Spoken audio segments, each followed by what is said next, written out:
Okay, welcome guys, welcome, and we're back with Dwarf Fortress. I'm a day behind. I was going to play this yesterday, but I didn't have enough time to sort of really get into it. Just very quickly, don't know why I'm outside here. Normally I'd sort of leave things where I'm sort of actively trying to get things sorted. We do have a trap system around that. This is our entrance. I don't know why I'd be out here. Anyway, there is actually, like one of the issues that we've actually been trying to sort out with this is why we're not getting any migrants. And I know what the problem is. So I'll go through the steps as to what we did to try to figure it out. Like for example, if we go to the map, the main map, we're sort of up over here somewhere. I think even higher up. Where are we? We're not there. We're there. That's us there. So, and anything in blue is actually our civilization. So you can see there was blue in through there. There's a lot of blue down this way. So there's more than enough locations for us to actually have migrants. Also, if we were in a civil war, they wouldn't be showing up as blue. So it's not a civil war, because that can be a problem. Where if you're in a civil war, then it means you get no migration. Also, if you have no civilization, you're not going to get any migrants either.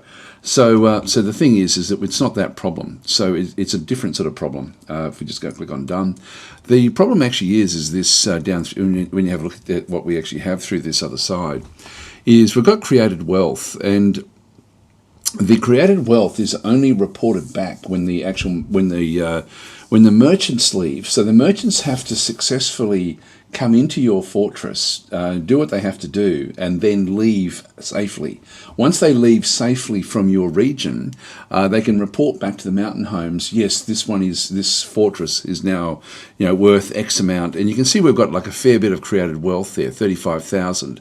But that's not what's been reported back to the mountain homes, and so we're not actually hitting the limits. And you can also see the exported wealth. Now we've already done trading in the last episode. So we've done a lot of trading in the like 6,000's worth, I think. So we've certainly got enough exported wealth as well, but that hasn't also gone back out yet. And so they're the two triggers really, for the mountain homes to send you more migrants, and we haven't hit those until these traders that are here leave. So the traders are getting ready to leave. They're sort of towards the end of what they're going to be doing. They will actually then come back. Well, they will actually, when they do leave, they've got to successfully leave the map. And then at that point, we will then have a different number inside that exported wealth, but also the actual created wealth will be then successfully reported back to the mountain homes. I hope that makes sense anyway. And that does, I did play the game a little bit forward just to test that, and that does fix the migration wave problem. So the migration wave will be fixed anyway. So hi, Shenrian, saying, hey Daz, hope you're doing well. Nice to see you again with some Dwarf Fortress. Yeah, I love Dwarf Fortress. Love playing it. There's a few games I'm wanting to play at the moment. I've got three sort of series on the boil. I've got four actually. I played a lot of Distant Worlds yesterday on the Slytherin channel. That was really, really cool actually. We ended up in another war, so that's going to be a fun one for Wednesdays. We've got the one that we're doing here. I normally would play that yesterday, but I did have to play that the Dwarf Distant Worlds on Slytherin, so I'm a day behind with this one. And then Elemental, loving that one as well, so I started a series there. I want to keep on playing that one. And Age of Wonders 4, we're sort of got a start of a series there, so there's a lot going on. I feel like there's even more. Was Zeph on? We started one, so it's got a lot of starts. Anyway, this one we've been playing for a little bit of time now, and we're just hoping to get the issues coming in thick and fast at some point. They haven't come in just yet, but I think we're now going to have to start to really ramp up what we're doing. So let's just have a quick look at the actual fortress before we unpause. This is the stairwell that just goes into the actual main area of the fortress. If we end up with any sort of problem, what we're going to find is, now these are all bedrooms. I'll just double check. Yep, they've all been set for bedrooms. So we've got a lot of bedrooms in the fortress. So there's 20 bedrooms there, but we've only got 15 population. Because we are going to have another migration wave, I might, and they all look like they've all been fixed up. So that actually looks fairly cool. I think we're just going to be trying to smooth out these walls a little bit, but we might set up another all the bedrooms in here as well, and just sort of get like up to 40. So we'll end up with 40 bedrooms, which will keep us going for a little bit of time. And we might as well do that now, I guess, while we're here. So let's just go to furniture, beds, go to the planner, and we've got 5 beds available right now. I'm just going to place them sort of here and just do the whole lot, just so we actually can just go on building beds. So we'll do that in there and across here as well. So the bedrooms need, to do them sort of effectively, you need a bed. You need a door on the entrance. So I've smoothed out the actual bedroom areas. This is why it's now sort of okay for me to start to place things in. So you need a bed for the dwarves to sleep in. You then need to have a cabinet for them to store their stuff. Actually, I'll just go back down into here while I've still got cabinets, so we don't run out too quickly. There we are. So you need a cabinet for their clothing, and then a chest for their knickknacks, and then a door just to sort of lock in the actual room. And even if you just got in planning mode, that's still enough to be able to set up the actual bedrooms themselves. And so these will then just be queued up. So this is a DF hack. You've got to have DF hack running really to play the Dwarf Fortress effectively. I really don't like playing it without DF hack installed. Just put them at the base of the beds. Looks like we've sort of almost caught up with all of the actual construction that we were trying to sort of get to with these sorts of things. So we'll just put them at the foot of the bed.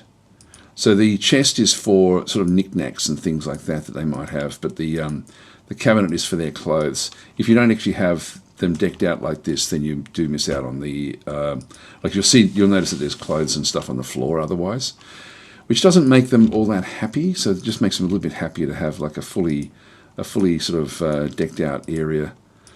Get all these doors built. So I've focused on just trying to smooth out the important stuff first. Now this is going to give us way more rooms than we actually do need.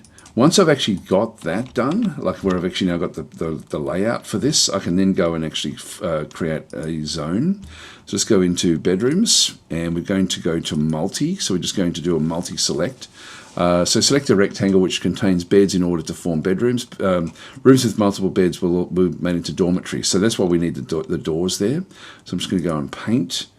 And as long as I'm sort of capturing those areas, they will then just automatically create little bedrooms in through there. So that's just done. And so each of those has now been designated as an actual bedroom. If I go and click on those, we've got a bedroom there. So we're sharing the walls and things, but that's actually okay. So that's now the bedrooms sort of at least prepared for the future. So this is my main staircase inside the fortress. When we actually get invaded, if they break through to here, this is going to be where we're going to end up with problems, because that's going to be a bit more tricky for us to control. We've got sort of like major locations in here where we've still got storage for bins and barrels. This is also we've done well here, because what we've been able to do is actually get a steel industry up and running straight away, which is also going to massively improve our created wealth. You can see even our military are starting to now go and pick up steel items. They've still got things like copper greaves and stuff, but there will be some, they will ultimately end up getting more and more steel equipment, which will make them very, very strong in combat. There's another one of our combat people. We're going to need to get more in this one here. Actually, one thing we haven't done is actually set up a location for them to sort of operate from. So Josh is then saying, hi friend, you got me into this addictive little gem of a game. It's a great game. On my last fort, I went with cliffside bedrooms overlooking a river with custom gem windows, depending on the dwarves' preference. That was a lot of gem importing. There we go. That's pretty cool, actually. It's funny what you can do in this game. It's just can be so different. Happiness was off the charts, though. And then Blight is then sort of saying, hacking already, Daz. Well, DF hack is not really a hack. It really makes the fortress so much more manageable than if you just are playing vanilla. I would, if you're new to the game, DF hack. The name DF hack makes it sound like it's more complex, but it's actually not. It actually simplifies so much of the game, makes it so much more enjoyable to play, in my opinion. I know that there'll be purists who will disagree with that, but I think really it is an amazing addition to the actual game itself. So anyway, we've got the different areas in through here. So you can see that we've got like silver warhammers being built as well. So we are sort of making equipment now, which is good. So we've got like all sorts of different things. We've got the iron anvil, which is part of that one. So there's nothing else. These are trying to now come in and forge steel helms, greaves, high boots. So there will be steel. There's copper bars there, iron bars, pig iron, coke. There's a whole lot of different bars that haven't been put away yet. What about this one? Yeah, copper, silver, iron. Yeah, so we're making a steel out of the iron. So we've got like a whole steel industry. It looks like the steel is not around actually so much. Hematite, we've got the pig iron bars there, the iron bars there, the hematite, we do have a lot of it there, so they can actually sort of make that. We do actually have a bit of coke in here, which is then used along with the stone stockpile. We haven't got much in there just yet. They do actually have a wheelbarrow there for setting things up, and then this one we don't actually have anything in the steel. This is our steel making process down through this other side, and then these are the essentially the starting points for other things. Tetrahedrite will then create silver and copper. Copper doesn't have a bin yet, so a bin needs to be moved into there. Then through here we've got cassiterite, which will then make tin. So we could make bronze if we wanted to. So hi, thanks for the subscription there, orangutans. Very, very much appreciated. So Sick is then sort of saying, I've got to watch from work. I'll watch it when I get home. Well, hopefully we end up with the migration waves and the sieges this episode. I don't know if the sieges will come just yet, but they're not far off, I don't think. Anyway, that's this is sort of like our main workshop layer down through here. Got everything sort of set up now the way that we wanted it all sort of set up. By the way, if you are wanting to have my work orders list, it's on my coffee.com page, so you can sort of grab it from there, along with my world creation scripts as well. So you can actually just pick them up for free on ko-fi.com/DasTactic. Then you can actually you'll just find them in there. So this sort of simplifies everything basically that you need to build different things. There's a couple of them in there. One just for the basic stuff that you need in the fortress, and the other one for the steel industry as well. So it sort of just makes it a little bit more easy with everything that we're sort of doing down that side. Now there's one of the this is Sick who has got her baby sort of moving through. Just have a look at the items in through here. So we've still got the copper warhammer, the greaves and gauntlets. We only got the steel mail shirt and the steel shield and steel helm. Still using a lot of copper. Hopefully we can just continue on sort of making the steel elements for what's required. Funny, I thought we'd sort of see more than that. Now you've got the copper warhammer. The steel warhammer's a bit better. I'm not going to say much better, but it is heavier, so it will actually sort of do a bigger job.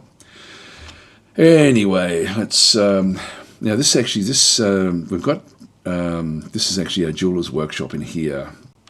Not that we're doing much with that just yet. Let's actually just continue on with this, and so as we sort of go further down, we've got like a stockpile in here of sort of rubbish, along with some gems which we do need to move out. A wood stockpile here where we need to sort of try to get more wood from either above ground or below ground. Actually, that reminds me, we've opened up the bottom of the fortress, so we do need to be sort of mindful of different things that sort of can come in. I think still one of the safest ways of actually having a fortress is to put hatches on the like where so things can't actually attack you from below. This is actually our main entrance into the fortress. Which what I should do here is actually have like an area where we go up and then back down again, just so I can block this off. So what this here is that we've actually got an area of the fortress where we go down further, down this way, down to the cavern layer, down to this particular zone where we've locked all of this off. So we've now got sort of like walls all the way around the around this portion. So we actually have just walls. These can be now broken down by invaders. And if we just come back up into here, we've got our farms along here. We've got more walls in through here where we do actually have like a doorway into here, which will then open up the area for the animals. So any grazing animal will just be in this zone at the bottom here. But we also have a door there which is locked at the moment to stop units from going out into this area. But we can open that up if we need to. Let's just wait until we get the new migration wave. Let's just keep on going back up the top of the fortress. So as we come back up, we then enter other areas where this is actually where the traps will then load in the various people that we do go and get. This is actually going to be for training, so I will actually let this one actually be done. I'll just unpause the game and we'll just sort of let things develop. This is the top of the fortress through the aquifers, and then we've just got like a small area through here. Now they're moving off just to go and pick up logs and things, so that one's going to get logs. What are you doing? This is Sev constructing a building, but where are you off to? What are you doing? I might just follow Sev.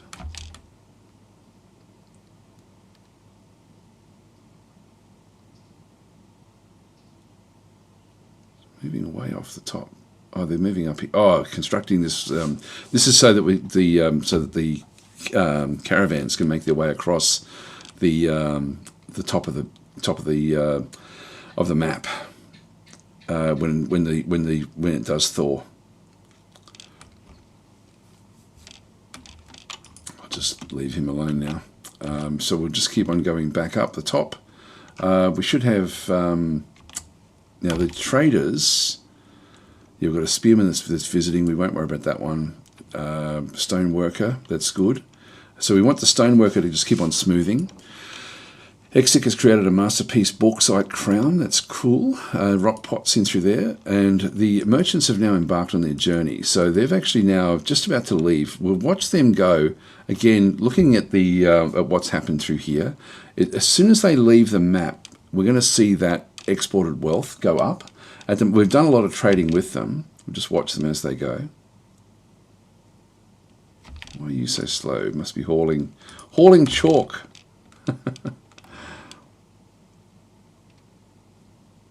There's that spearman, human spearman. Looks like Don Quixote, doesn't it? Anyway, let's keep it going. So they're packing up all their stuff. Their stuff is on this side of the table. So we sort of traded all this stuff with them, and they're now packing it all away into their beasts of burden. Now, what have we got here? This is not enough free nest zones. That's okay. Traction bench completed. That's all right as well. Actually, do we need any more? Yeah, no, we've got traction benches which have queued up in here. So these we've only got 4 hospital areas set up properly at this stage. We'll come back for that one. Yeah, there's just badger blood there.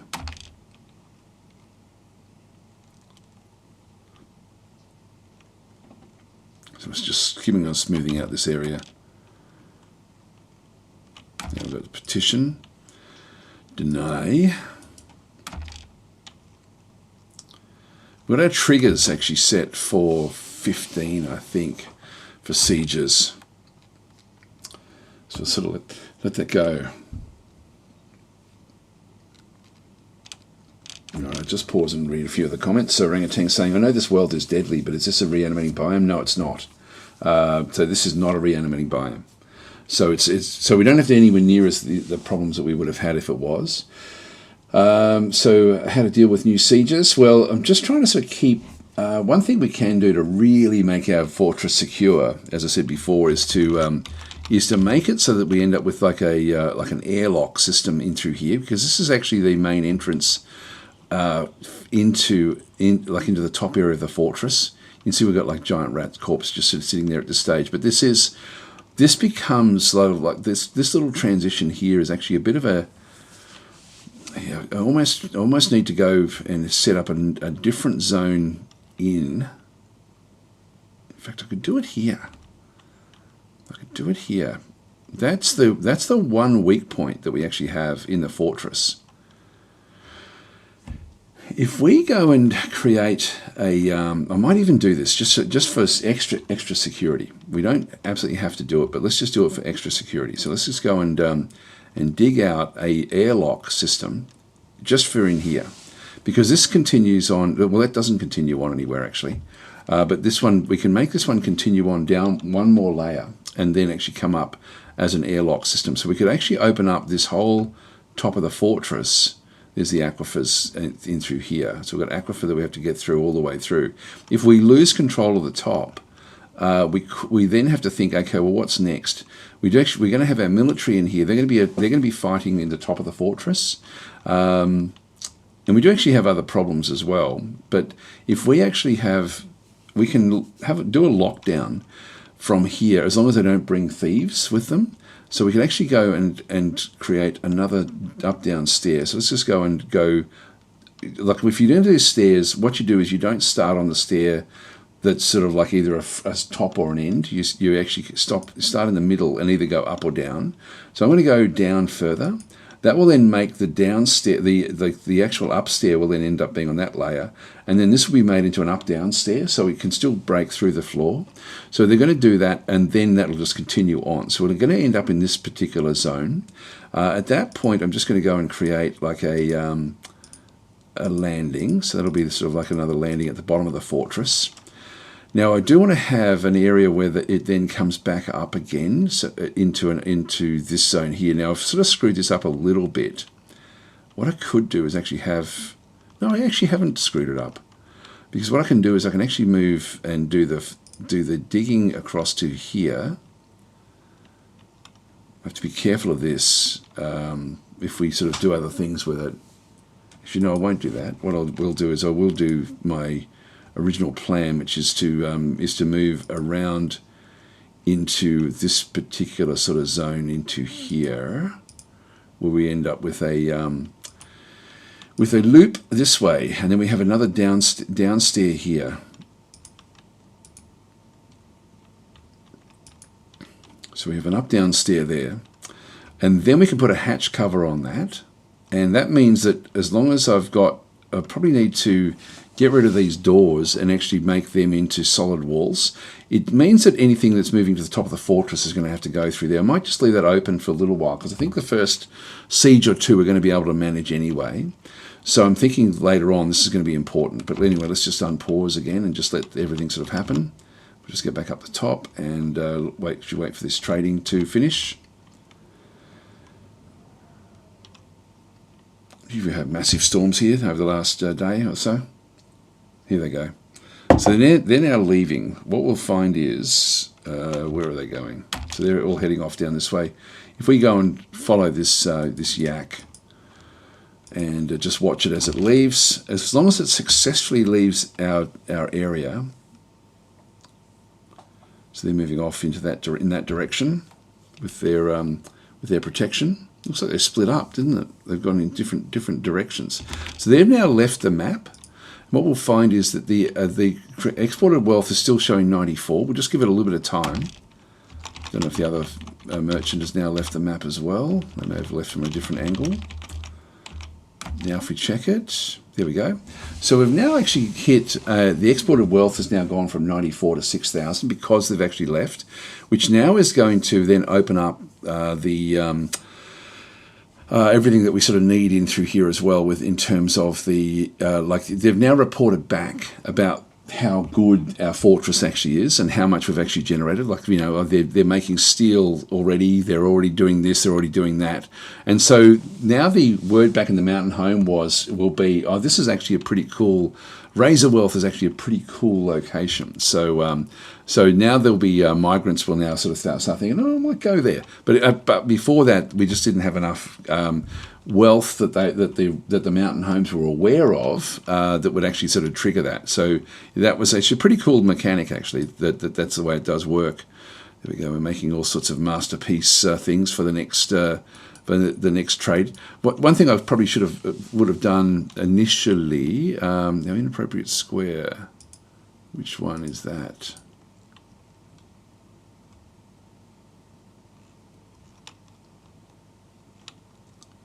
I don't know what the inappropriate square would be.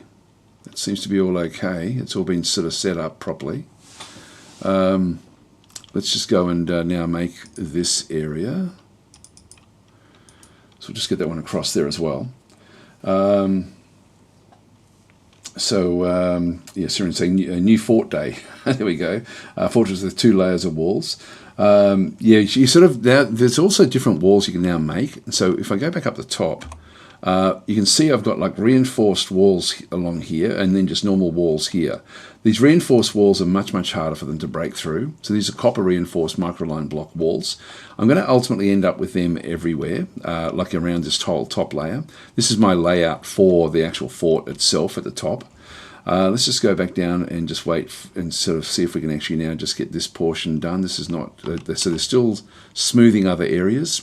We want the blocks into here. So we've got a couple of block stockpiles in this particular side. In this case, we're just trying to get the, actually, what have we done there? Nothing. Oh, hang on, this one here. Just trying to get microline blocks to build the top of the fortress. What have I got in this one? This one is copper. Yes, I'm going to ultimately bring copper and microline blocks up to create those reinforced walls, ultimately. So I don't know why it says inappropriate dig square. That seems to be okay. So let's just leave it where that is. Everything looks to be all right there. Now, in terms of getting Began to do other jobs, I don't know if we should do more. Got the that's the food stockpile with the seeds. Nothing has been brought down there. I just don't have enough people. I might turn Began off. Locking that one in. I'll still keep the smoothing going because I do want to get that one going. So I'll just let Began do other things. Began's now a legendary miner. So Began will now start to sort of do other bits and pieces. Let's just go up to F1 and just see how we're going with our bridge, which is now finished. Okay, so the bridge area is now done and they're still building these other areas. So let's just watch this one. So just building the areas just to make it safe for the wagons to then move across. And yep, so Klingzog is actually coming out to move this one here. Comes Klingzog. Klingzog's our wood chopper. Need to get more.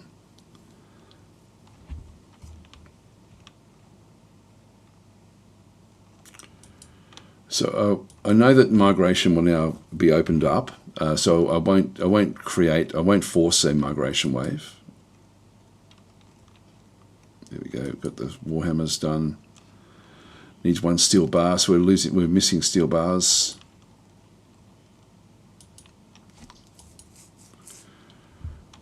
Yep. So Began is trying to forge steel greaves and stuff, but doesn't have any steel. What I might do actually is just go back to my work orders and go to where I've got all the steel stuff. I thought I had changed this. Steel bars. Let's make it so that there's even more. So we'll say 6. Because it seems to be sort of catching up on itself. So with the steel, it shall start up the top through here. So we've got the steel helms. Just change all of these to 6. That way we should have just a little bit left over. Steel shields. So I'm just making it so that we've got a bit of steel, just so we don't get the error messages.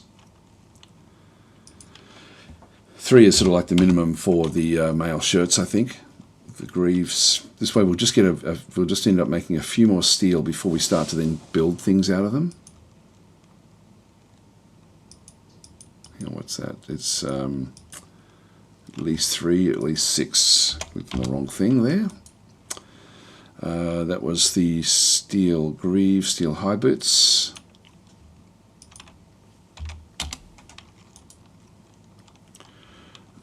Steel gauntlets.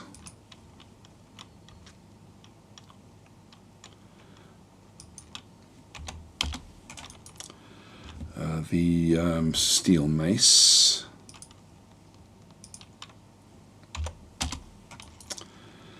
And we've done the steel short sword. Silver hammers. Whoops, hang on, that's okay. We'll just escape out of that one. We're just building one at a time. Yeah, I'll leave that there. We're going to be fine there. All right, that's not an issue. So we'll just wait for this to be built. So just bringing out the various blocks. Yeah, actually we're making this out of rough chalk. So this is why it's so slow to move things around. So Syrian is saying, what's the land like in this run? Are we in a haunted reanimating biome? No, we're not. It's a dangerous, really dangerous world. I'll just pause and show that aspect. But we're not in a dangerous position. So what we did is we still started off in, if I center on the fort. So our fort is, it should be in the center of the map. There it is there. So this is the Dwarven Fortress of Razor Wealth. So we're in here, we're actually in a haunted biome. So we're actually in a haunted spot, but it's not actually a reanimating biome. So so we do actually have this sort of the story is what we're saying, that it blows in from the smeared spikes, which is a volcano, which is very, very close by. There's a few other evil areas around us. There's a very, very dangerous forest near that volcano. Lots of goblins around us that are at war with us. So we sort of set up a war right from the very, very start of the game with this particular goblin faction. So we've got, like, actually I think we're now at war with 3 goblin factions. So the game has sort of pushed that our way. So we will have sieges, goblin sieges at some point. So that's one thing with that one. And then if we go back in, and we're also playing where we've got like a lot more forgotten beasts, a lot more volcanoes, a lot more vampires, werebeasts, those sorts of things. This world has got like a hell of a lot more than the standard Dwarf Fortress world. And on top of that, what we've done is we've gone to the difficulty level layers in through here. And for difficulty, you'll see it's custom. This is, and I forget what the actual normal hard custom actually is, but in this case, I've just got the economy on normal. And the economy, if I go to customize settings, this will actually have the triggers as we sort of come back down for the economy. Actually, is that the triggers for? I forget where it is. I forget how these all work, to be honest. This is sort of, I think some of these are exported wealth and stuff like this. Trade triggers and stuff. So we didn't have this is to get migration, and we didn't actually hit those. We've now gone beyond what we needed to get those early migration waves. So I'm pretty sure that's the migration waves in through there. But what we have done is severely boosted the population triggers for sieges. So these are actually siege numbers, which are wildly, they're about half what the even hard mode is. So even at trigger 2 at 15, we end up getting sort of like, I was told, I forget who it was, somebody in YouTube actually had told me in the chat that we need to get a goblin siege. You need to be at trigger level 3, which means 20 dwarves in the fortress. We also then have other things like you need that plus one of the other triggers. The other 2 triggers are production triggers, so I've got them down fairly low as well, and also trade triggers. Now we've actually already hit 6,000 there, so we're at trigger level 3 there, and we're only 5 migrants off getting to trigger level 3 there. So that's, you need 2 of those to then have a siege, like to sort of invite a siege. And so we've made this really, really low. So we're going to have like we should actually end up with full-blown sieges at some point. All right, let's just go and click on done up there. All right, so anyway, that's the, so the difficulty has been made a lot more difficult than it should be with that one through there.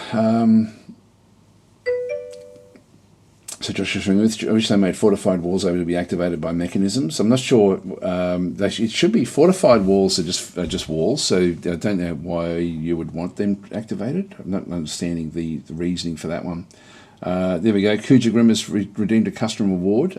So I do have a number of different dwarves already lined up from the other day. So we've got like a fair few. Beacon saying, is this a new run? No, this is a new run from, well, you're in this fortress. So it's the same one that we had before. But we're just waiting now. So we're sort of hoping that the siege will now sort of kick in. Klingzog should be on his way back to finish, on her way back to finish off this.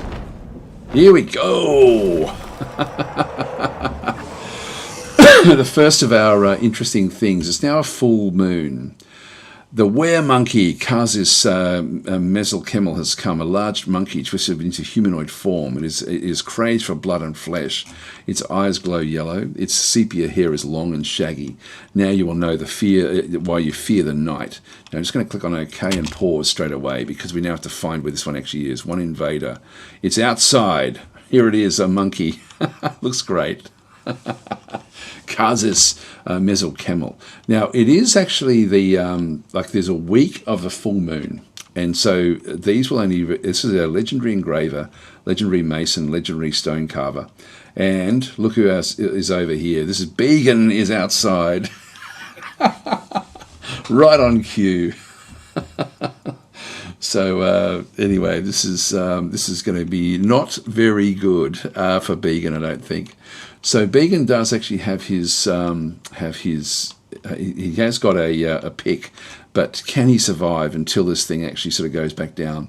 This thing is going to be charging at Began, so it's actually been hiding. It may have actually just formed into the were monkey. So we've got a lot more were creatures in this particular run. Now, what's Began up to? What was Began doing? He's got no job. He's dizzy and nauseous. Now, he may have been caught in. Just see what else there actually is. Now, we don't really want to be losing Began if we can help it. But I don't think you've... dizzy and nauseous already makes him sort of like he's not going to be fighting all that well. I think we're going to lose Began here. Now that's how far away is... Began is not that far away from the entrance. Alright, what we need to do now is we need to lock the fortress down. So we actually have like a safe zone. So if we go into our burrows, so this is a burrow system, and if we have a look to see what is actually safe. Now we're not considering any of the top of the fortress safe at this point in time. None of this is considered safe. This is considered safe down in here. And we've actually got other areas that we didn't actually do. So I'm just going to go and repaint the burrows before we unpause the game. So we'll just go and get all of that is safe. I'll just go and just do it up a little bit as well. So we sort of get the other portions. We just need to have an area that our dwarves can operate in. So that's on that layer. I can do multiple layers, but I'll just go down through this to this area here, to this particular zone, and then we'll just go and set up the safe zone in here. That's a well, which you don't need to have that as a safe zone. This area needs to all be made into safe zones. So the first time we actually had a lockdown was when we in the very, very early days of the fortress, before we actually had all of this infrastructure done. So that's all safe zone. Just keep on going further down. These will ultimately all be safe zone. I really don't want to be losing Began, but it looks like we're going to... I don't think we can save him. Make all that safe zone. Continue on. See, that's the bottom. No, it's not. We've got all this stuff as well. That's unsafe. That is safe.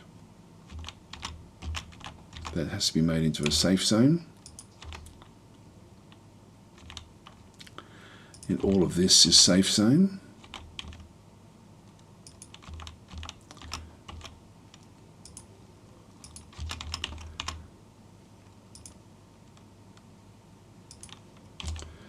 So that's all considered to be safe,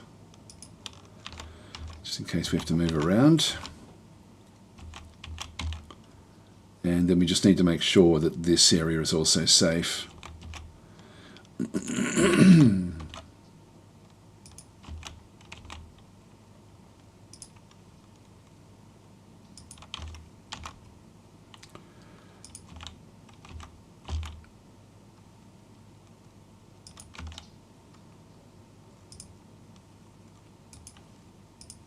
this is in the air, so it doesn't really matter that much. But this stairwell needs to be made into a safe zone. And that one there is not a safe zone at this stage, so I'll make that into a safe zone as well initially. I might make it so that we actually do have a safe zone going up through this one as well. Actually, maybe we don't, you know. Maybe we don't. So let's go and accept that for now. And we'll just go back and repaint, but this time we're going to erase.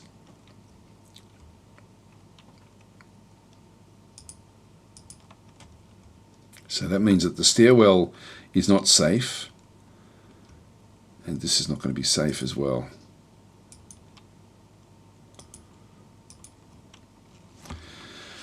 So that is considered to be an unsafe zone in through this other side.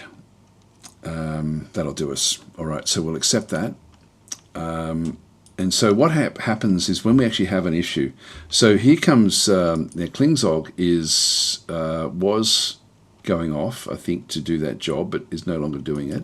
He's going off to harvest plants. But we need to now lock the fortress down, and I don't think Began's going to make it. So back up the top. I don't think we had anyone else outside. F1 is here. So that happened in around here somewhere. There it is. So yeah, we've got Began along here. No job. Dizzy and Norse just doesn't like being outside. I shouldn't have turned Began off. He's too valuable. Like, he's a legendary miner.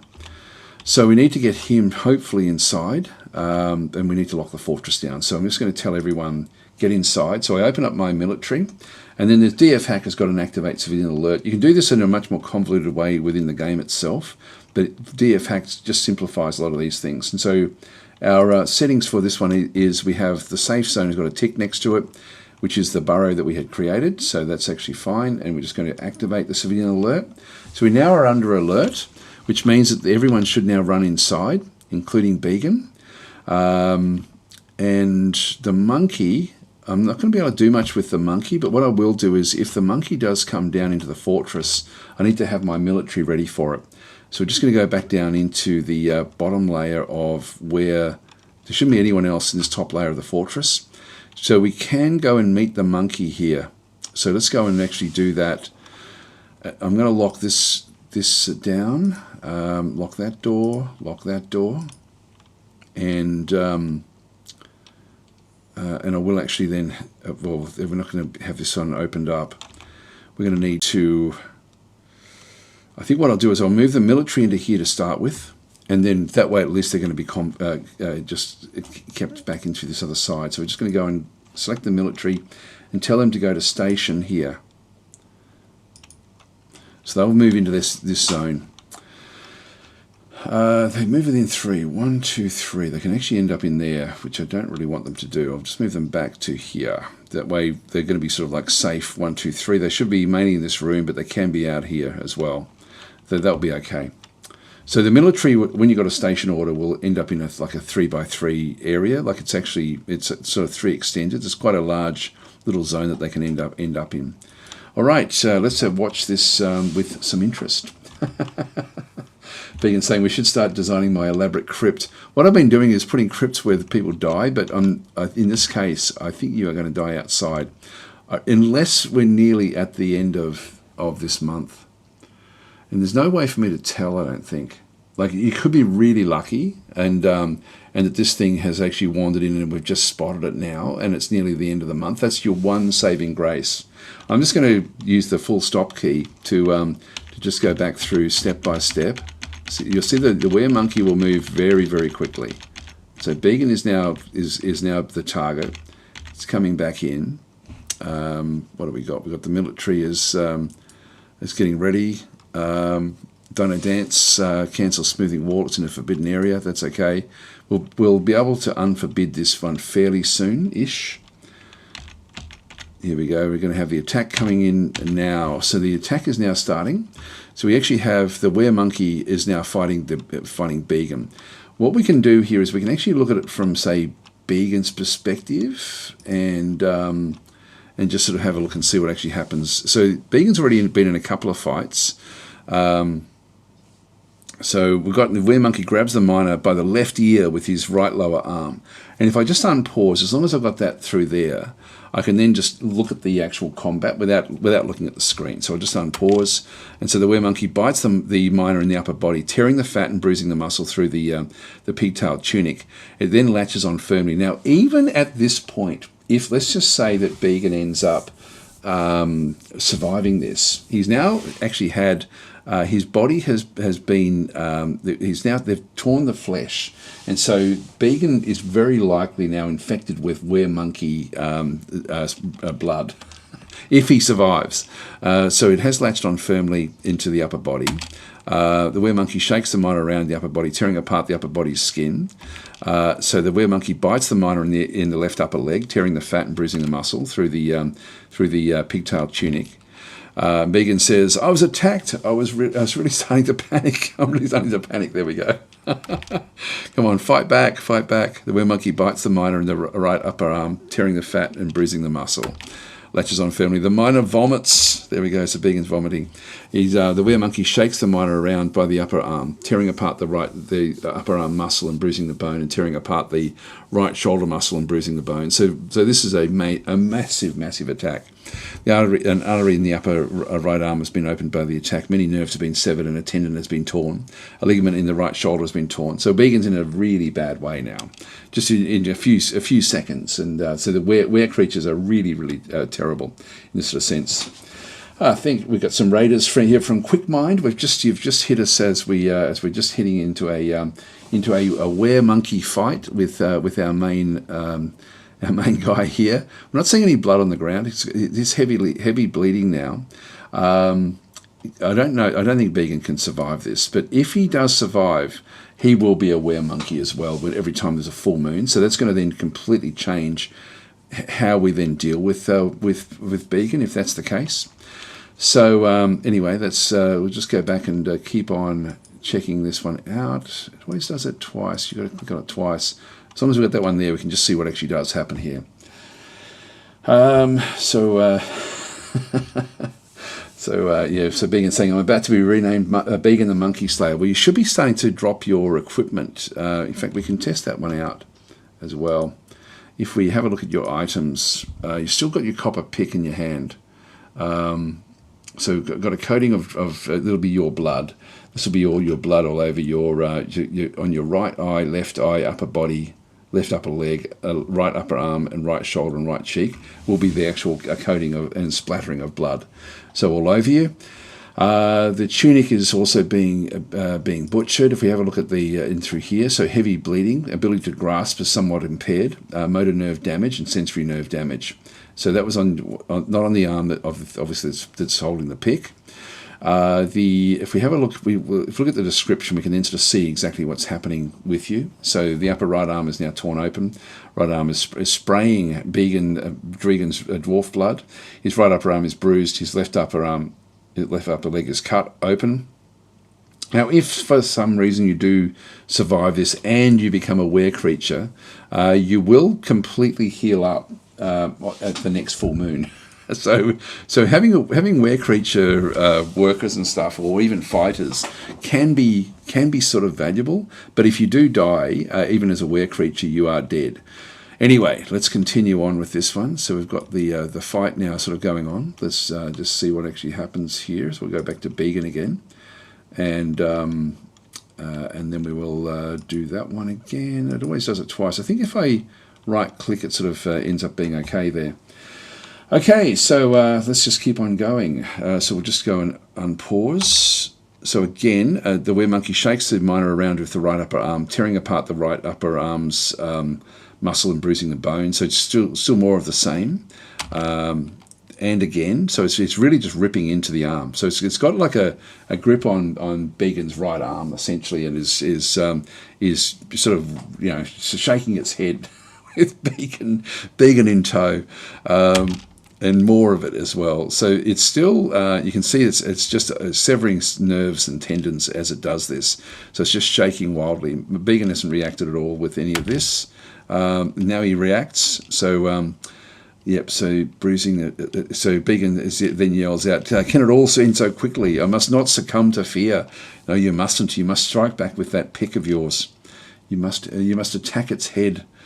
So now it now bites the miner in the lower body, bruising the muscle through the pigtail tunic. You can see there that it's gone from 1x to 2x. That indicates that the tunic is taking damage as well. So the clothing is going to be ripped off him as well.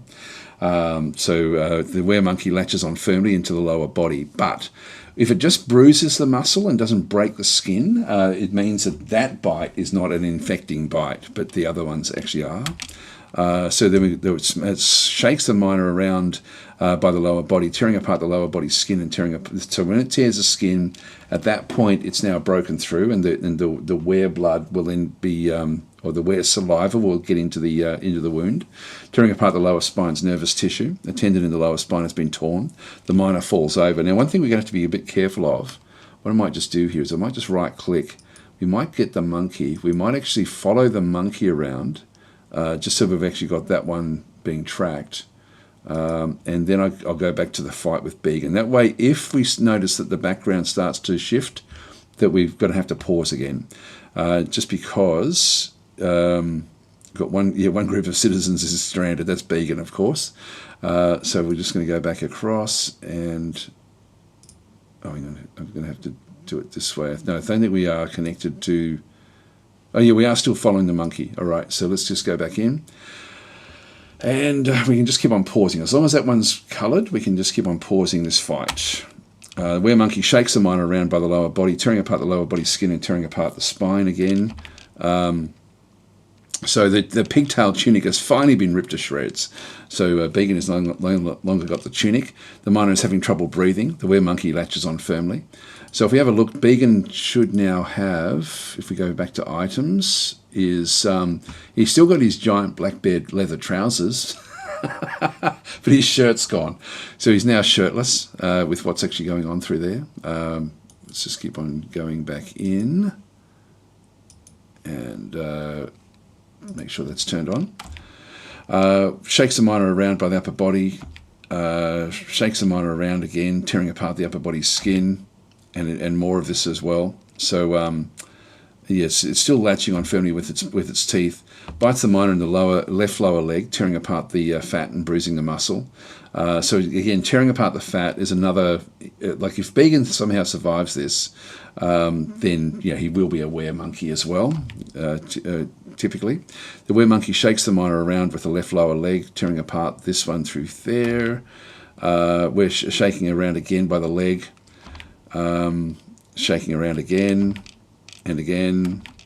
Then we actually have ligament in the left hip has been torn open. The were-monkey scratches the miner in the left hand, bruising the muscle. So now using its claws. I think if it uses a claw and breaks the skin, but doesn't break the skin with its teeth, I don't think you become infected with the were-monkey curse. Force pulls the left wrist. Now the left wrist is where Began is holding his pick. I think. So Began saying it's peeling me like a banana. It is indeed. So the force twists the left wrist, but you're still holding on to the pick at this point in time. Bites the miner in the right upper leg, bruising the muscle through the back. You can see there the actual. The black bear leather trousers are now taking more damage as well. Latches on firmly. Began then yells out, "I've been injured badly. There is no hope. There is no hope, Began. You are going to be banned very, very shortly." So this is a DasDemption game as well, like one where if you are named, and Began is here and is named, he will be banned as soon as he dies. So we'll just keep it going.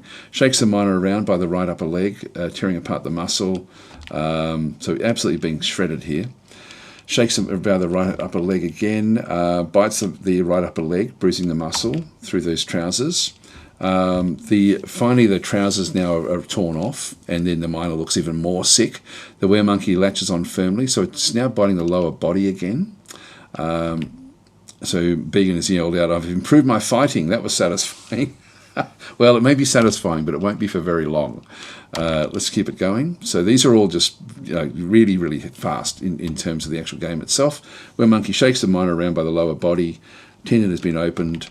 The were-monkey shakes around again by the lower body. Tendon in the lower spine has been torn. The were-monkey now kicks the miner in the left upper leg, bruising the muscle. So we just keep it going. The were-monkey latches on firmly again to the upper body this time. And Vegan yells out, "I've improved my wrestling." That is satisfying. So he's actually getting better and better at fighting as he's being absolutely smashed through here. Vegan saying, "One good pick right in the head and I'm Vegan the Ape Lord." Maybe. So the were-monkey shakes the miner around by the upper body, tearing apart the upper body skin there through here again as well. The muscle through there. The viner vomits yet again, latches on firmly again to the neck. So the were-monkey is now starting to attack the head. This is going to be the end very, very soon now. Okay. An artery in the neck has been opened by the attack. A tendon in the upper spine has been torn, and the miner loses hold now of the copper pick. So you will no longer be Vegan the Ape Lord, because all you can do is wrestle. And even that's now severely diminished. So you've actually now dropped the copper pick on the ground. Were-monkey bites the miner in the head, tearing apart the muscle and bruising the muscle. It's now latched on firmly to the head. So we're now at the final stages of the attack. Now, hang on, I'm just going to pause. That's it, okay. Seems to, I'm just going to right click. You're still following it. This is okay. So Vegan is here on the ground. The little down arrows are showing the on the ground bit. There's also a copper pick there. There's also a spattering of Vegan's dwarven blood. There's vomit at this point. We've got bayberries, acorns, and oak leaves. So we've got quite a pleasant area to actually to end up dying. Maybe not for somebody who is not used to being above ground, but anyway. So we'll just keep on watching Vegan again.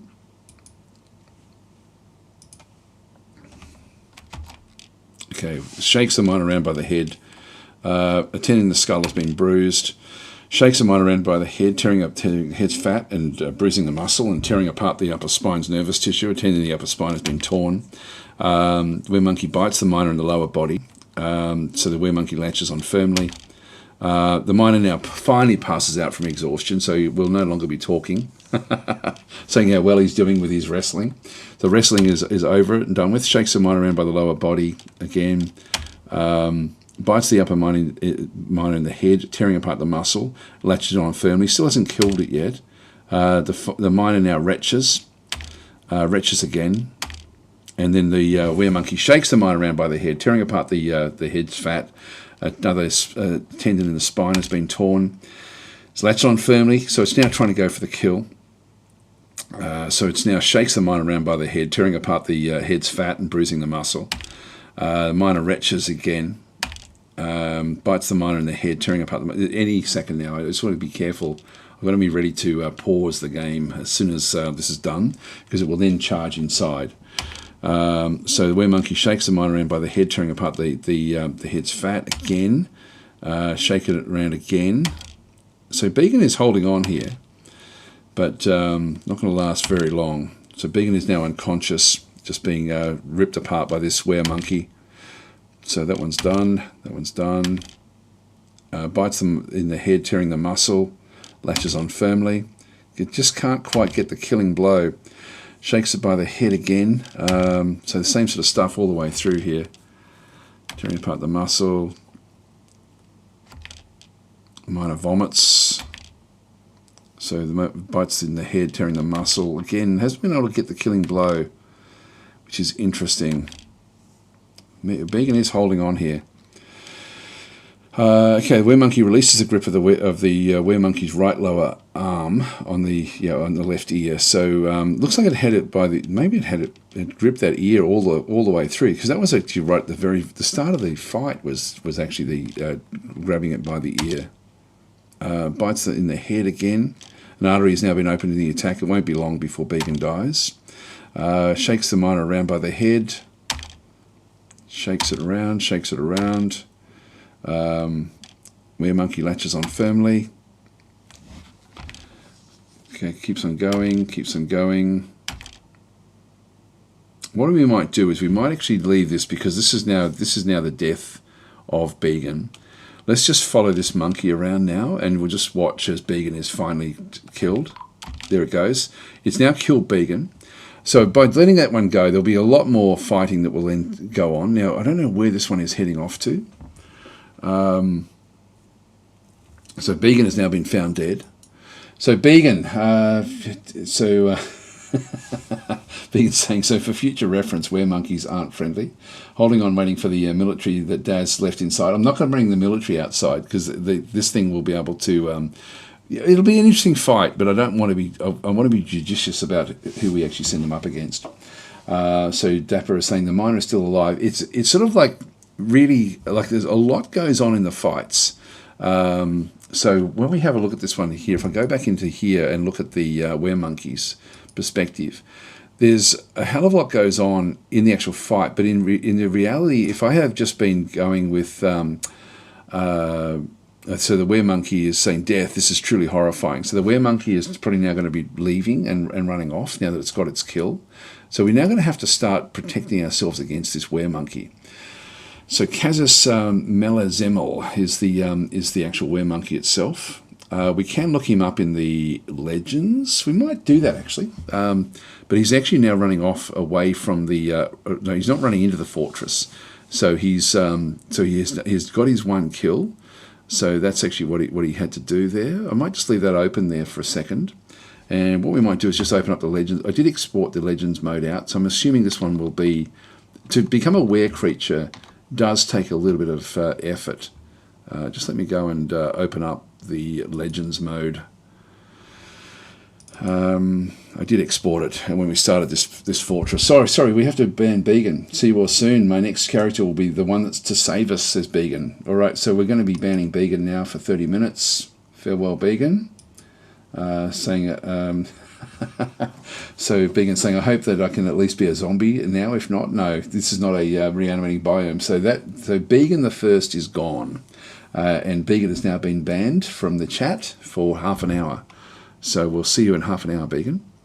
We'll just go back into the downloads, games, Dwarf Fortress, 2025 Legends Viewer, and we'll just open up the Legends Viewer. And then we have the Land of Man, which is this one through here, I think. Yeah, this is the one that we're looking at. So this I exported this one at the start of the actual game itself. So hopefully we actually have this particular creature that we can then find and look at the history of this weremonkey. What actually happened with this one? So this is exported. You can export the legends from the game at any point. Actually, like you can sort of retire the fortress. And then just go and sort of export the legends out. So we've got this one through here where we've got different creatures. We want to go to the historical figures. And what was his name? His name was... We can do different searches. Just go back into here. We don't know. Can't see. Actually, if I move that over. I can't see what his name is. Casus Mel.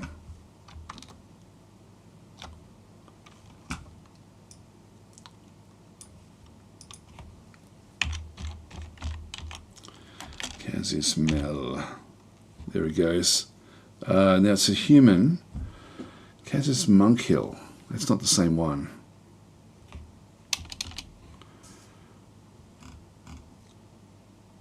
It's 46. I'll just do 100 entries.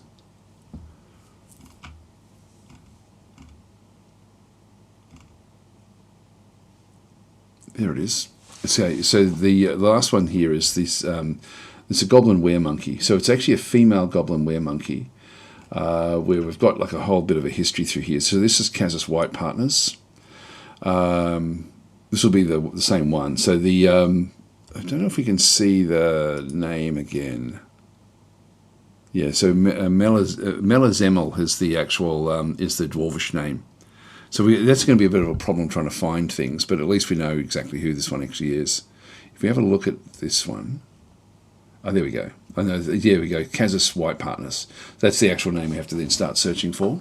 So we can, when we see things, we can actually look at this up and actually find them in the legends. So Casus white partners, female goblin who turns into a were-monkey on the full moon and has now sort of killed off Beacon. But let's have a look and see the actual legends themselves. So this is the profile. So Chief Cupbearer of the Indigo Hall. The Indigo Hall is a confederation, part of the Confederation of Dawn, which I'm not sure what it's a site government of humans. So this has been living in a human city, and was born in 189. So it's been alive for 100. The actual age of this one is 295. Born in the year 5. There we go. So it actually, the lineage monkey monster curse parent is the human deity of Taknu. So this one has actually done something to, has desecrated a temple to Taknu, and Taknu has now changed the god Taknu has changed this particular goblin into a were-monkey. I love this. That all this was, this is all set up before the game even sort of started, just all randomly.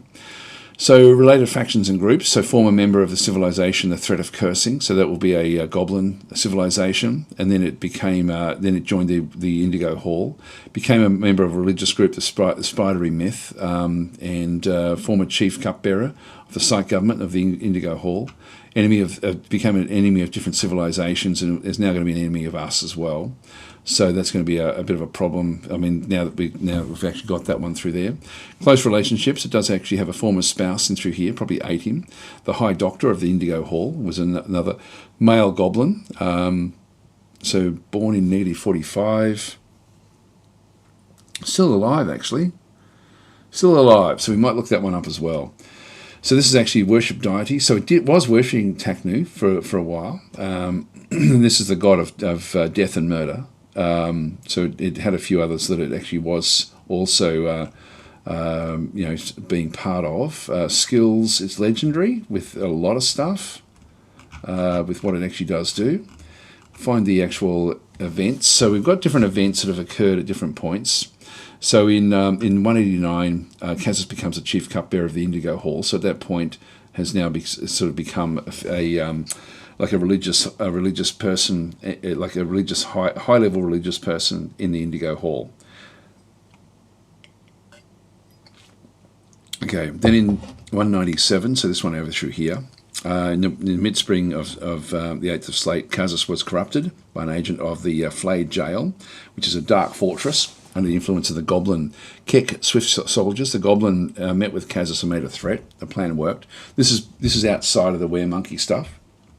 In the late spring, Casus did poorly gambling in Flayed Dale, which is a dark fortress, at the Grill of the Good, which will be a tavern. So we've got a tavern through there. So that was in 215. So we not seen too much of till this point in time.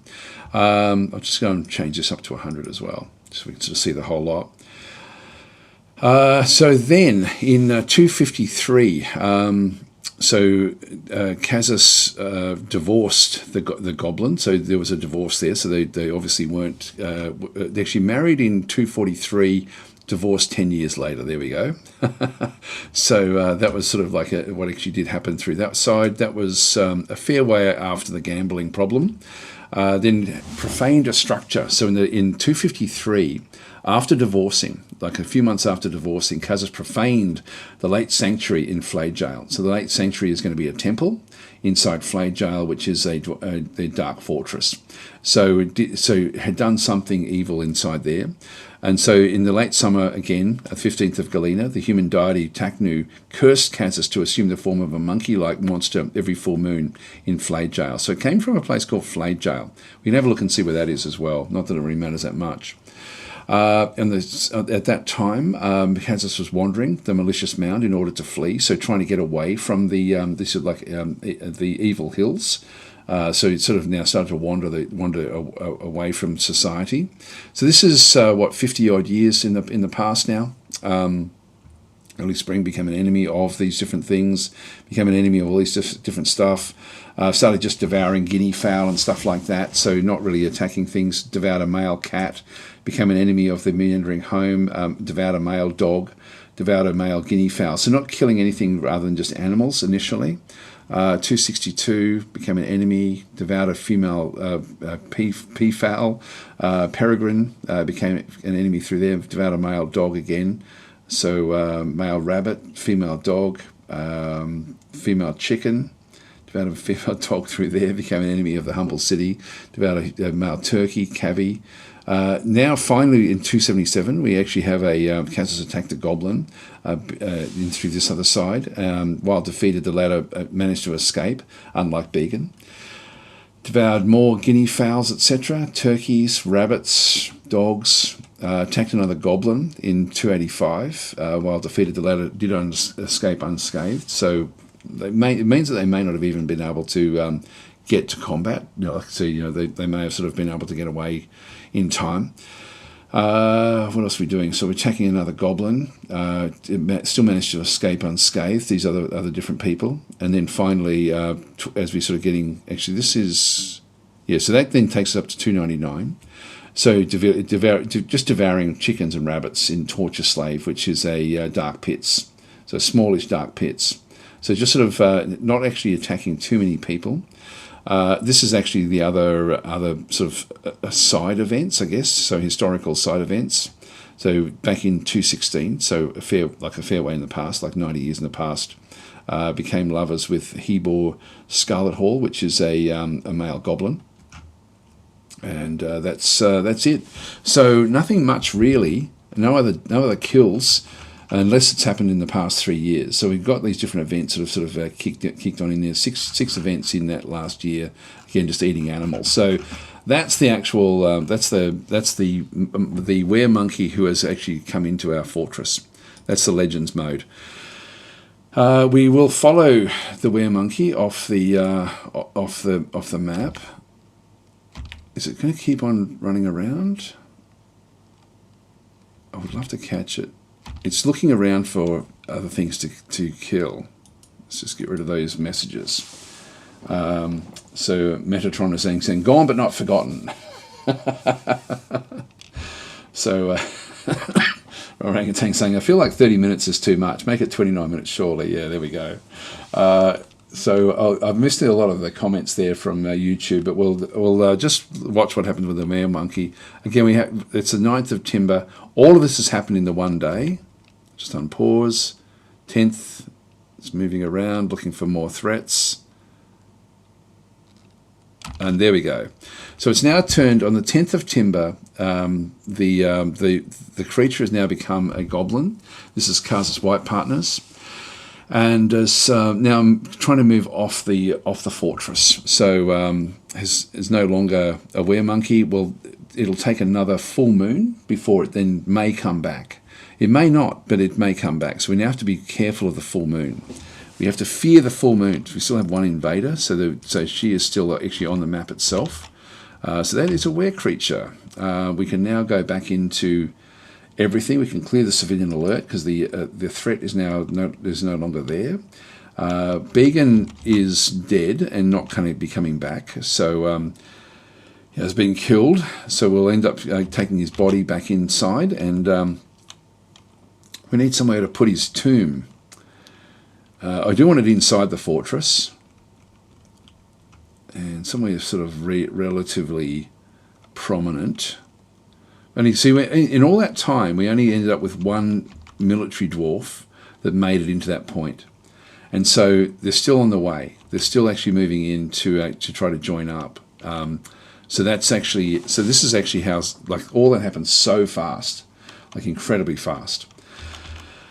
So yeah, we only had the militia commander was the only one that was actually in position. And still wouldn't have got up in time to save Began, to be honest. So we'll just go and turn off their no special orders, so they can go back to their normal lives, and we're done with the squad for a little while. So that's all done, and we no longer have a chief miner.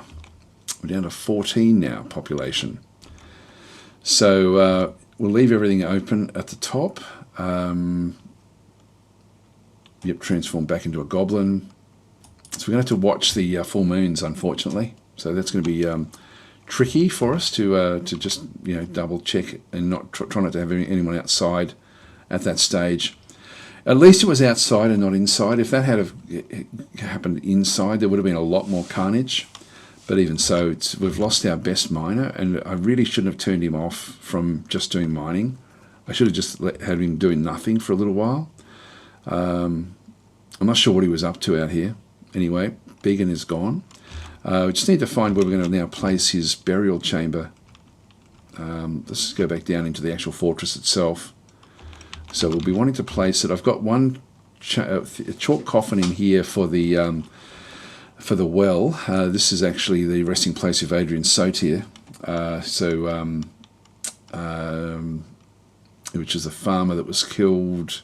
I forget how this farmer was killed. Anyway, that actually happened.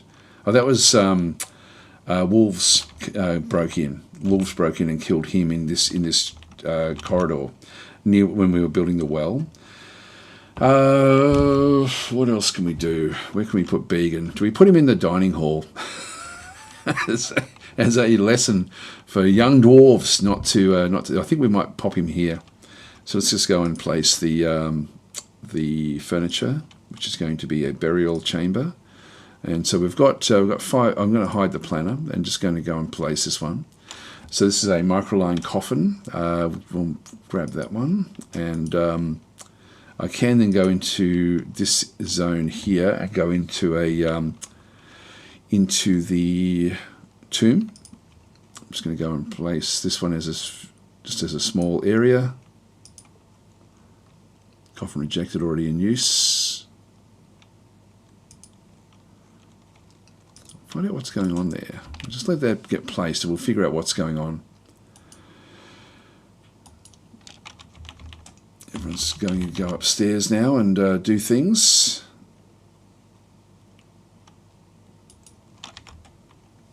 So the fortress has gone back into its standard old life.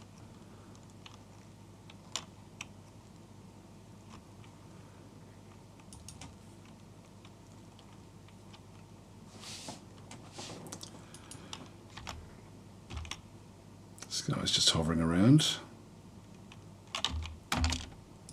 It's Freeze Aaron again, just hauling different plump helmets and things. All right, this coffin is now here. Let's just go and see if we can actually now make that into the tomb. Oops, hang on. Go back there. Tomb. No, coffin is rejected, already in use. Let's go back to this meeting hall. And we'll remove that area from the actual meeting hall itself and make that now into a tomb. No.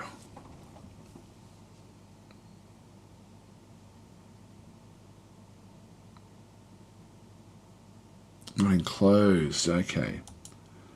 Doesn't need to be enclosed. Let me just do that again. If we have a quick look at this one, we've got that one where that is.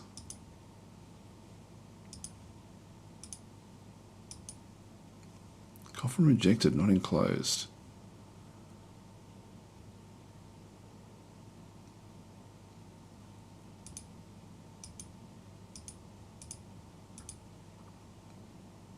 Oh, it's on multi.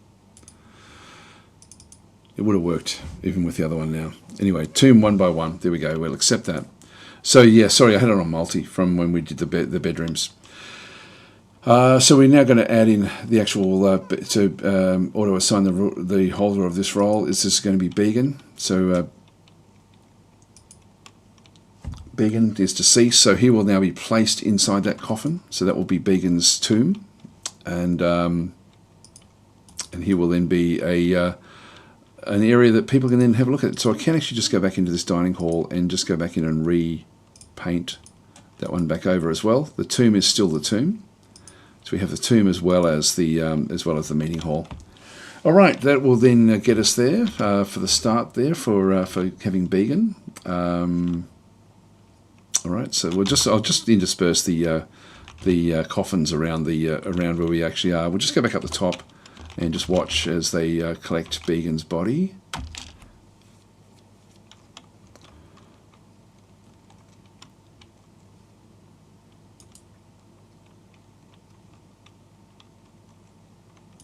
We need more logs. Now, the trouble we have is we've only got one more miner. I'm going to need to get another miner.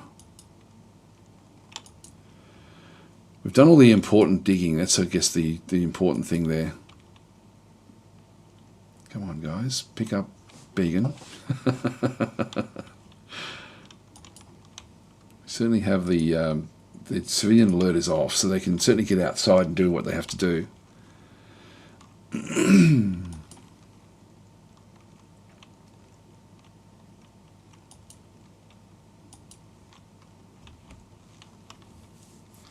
So it's now the moon is sort of waning away.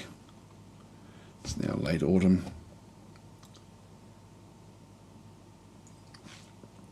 Ready for winter.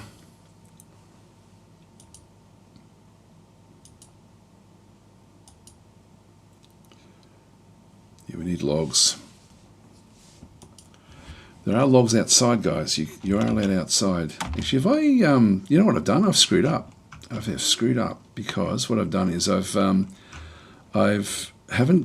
dug through there, which means I just need to unlock these for now. Now the top of the fortress will then be open.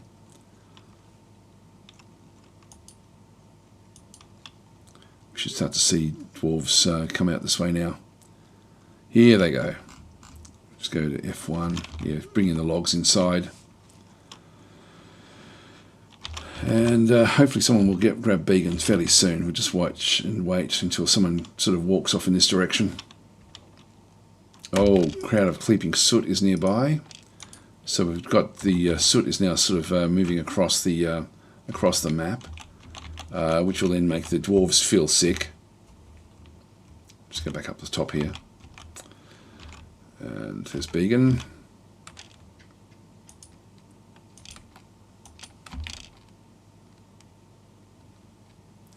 Got more important things to do than pick up Beacon. No, maybe that is to pick up Beacon. Making a wooden cage. So no, this one wants to go off and grab a log. So grab Beacon's log.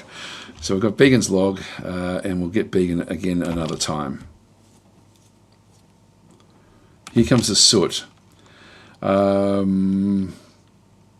This is what we now want to avoid. This will make the dwarf sick. It's coming in. To have a little bit of it that actually hit this doorway. The creeping soot is outside here. This is because we're in an evil biome. Just let it go. It's not deadly.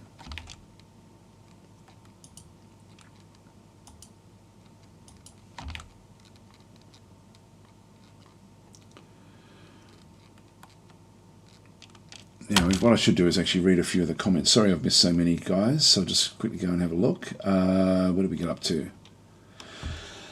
Actually, I didn't miss that many. Okay, the Angry Bear is saying, hey, Daz, always nice to see when I can catch you live. Weird Aussie question. Is bottle-o a real thing? And what does it mean? It means it's a take away alcohol. So you can actually, a bottle-o is actually where you can drive in usually and order beer and alcohol, and then they'll sort of give it to you. So that was traditionally what it is, but a bottle-o now is just anywhere where there's like where you can just go in and buy alcohol. I think in America they've got like like you get them from supermarkets and stuff, whereas in Australia that's illegal. So you need an actual dedicated bottle shop, essentially. So the bottle-o comes from bottle shop. All right, the Angry Bear saying, I'm also very confused in my own game. I have a caravan arrive with several wagons. They all suddenly exploded, despawned, and left all of their items behind. All merchants and guards vanished too. That's unusual. I think that's a bug, I would assume.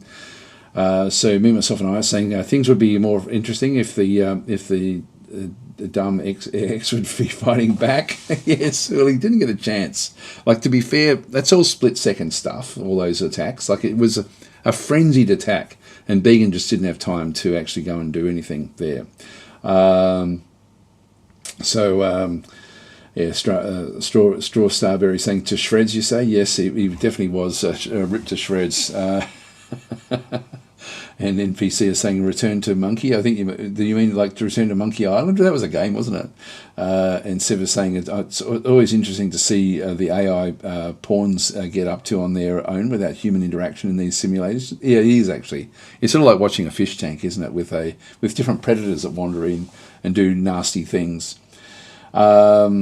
So, and then we've got the, Sev is saying I can spend hours looking at the shenanigans of different dynasties in the Crusader Kings games. Yeah, they're cool games, aren't they? And Sev is saying, well, it's like in real life, there's the decades when nothing happens, and weeks when decades happen. Yeah, very much so. And your favourite Normie is saying, hey Daz, silly question, is there any Dwarf DF hack tools to automate the clothing industry? Yes, there is. Yeah, it is. It's sort of pretty much on by default. I'll show you that. 3/4 of my work orders is clothing production instead of the make crafts work order that just feels so good.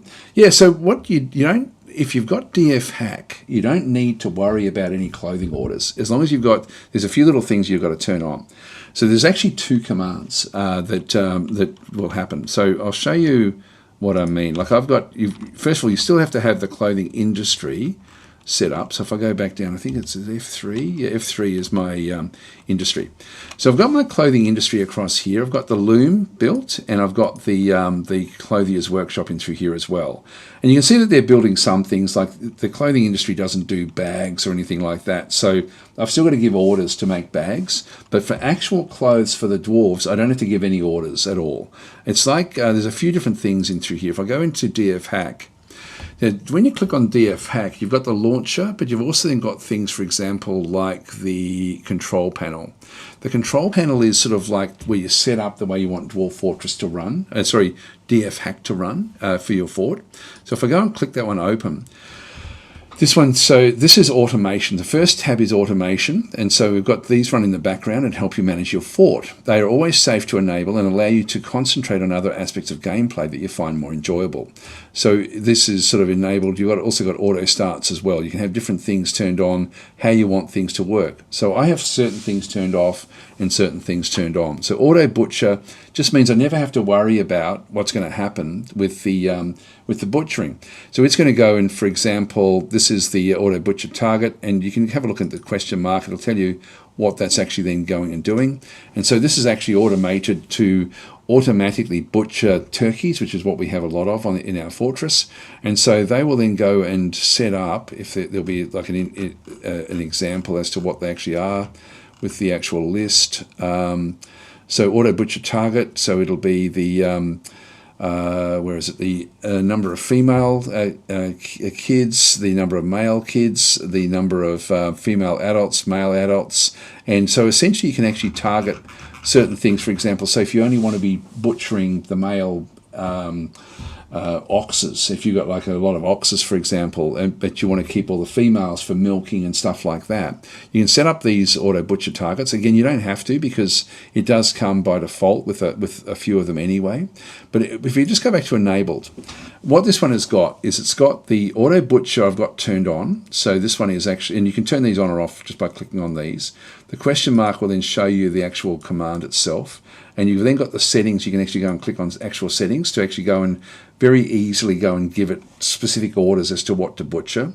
So for example, I've got water buffaloes are in my fortress, and so I can actually then go and have a way of actually setting up my butchering. So at the moment we are butchering turkeys when we get too many of them, and so that's actually just something that we're doing with auto butcher. I haven't set that up; it's just doing it automatically, and so that's just by clicking that little one on there, it just comes on automatically. Auto chop, I have that one turned off, but on most fortresses, if you're just playing a standard map, just turn it on, because that just means that the woodcutter will then just go outside, chop down trees, and then bring them back in as required.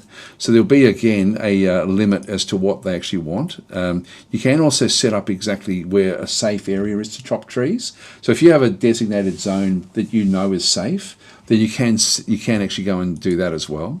Auto cheese is the cheese making, so that's going to just have its own thing. Auto clothing, this is the one that you're asking about. So what this one does is auto clothing is, this command allows you to configure a uniform that your civilians should wear. Auto clothing will will then keep track of your stock of the configured clothing. And so essentially it just means that what will happen is they will just go and build their own clothing anyway. So by having that one turned on, I don't have to think about them managing their own clothes. They will just go and do it. Auto farm is on as well, which means I don't have to think about what I'm going to be planting. They'll just plant whatever they have available and do the best with that one as well. Auto fish I turn off again because I don't want to be moving outside the fortress usually. Auto milk is on. There's a whole heap of them. Auto nest box, which is why we're getting some of those messages coming up about that we need more nest boxes for the turkeys. Auto shearing of animals. So all these things we don't have to worry about. Auto building of slabs if someone dies. Auto training I've got turned off. Clean owned, so this will actually clean up the stuff automatically. Anyway, there's just heaps of them. Nest box is on by default. Seed watch is on. Tailor, that's a different one again as well. So Tailor, automatically keep your dwarves in fresh clothing. So once a day, the plugin will scan the clothing situation in the fort. If there are fresh clothes available, dwarves who are wearing tattered clothes will have their rags confiscated in the same manner as the cleaned own tool. So they'll re-equip the replaced clothes. So if there are not enough clothes available, manager orders will be generated to manufacture some more. So again, it's all just, we don't even have to think about it. So this is why it's just such a good one. Like if we go back in, this is just weaving thread into cloth bags. So nothing yet where there's actually coming back in. The dyer's workshop has just been placed there, but it's very, very cool with what you can then go and do with that one. So DF Hack adds so much to the game. Like it's just so much. Anyway, we'll leave that one where that is. And but that's just if you run DF Hack, just go down to the control panel, turn on or off what you want, and away you go. So it's there's all sorts of like bug fixes and stuff like that as well. Gameplay additions. There's just heaps and heaps of stuff you can actually just turn on, which means you don't even have to be looking at DF Hack at all when you're playing, but it just manages things in the background for you, which is awesome. So it's actually asking me to build more nest boxes. I'm not going to worry about that one just yet. I'll just let that one sort of keep on going. Let's just unpause until something else happens.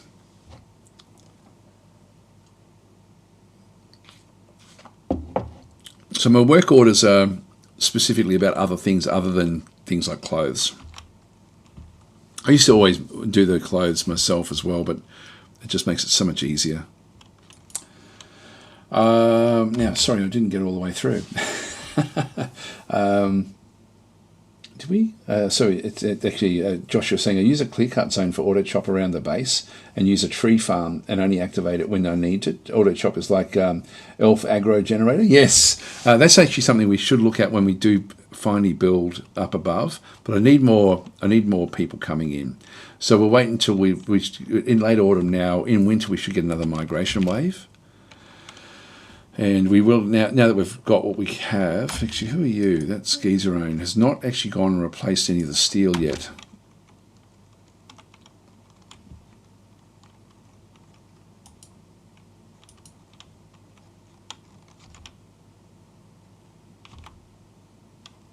Yeah, so it's an incredible addition, DF Hack. So that's now available through Steam. Okay, so we're now in early winter. We should get a migration wave hopefully fairly soon.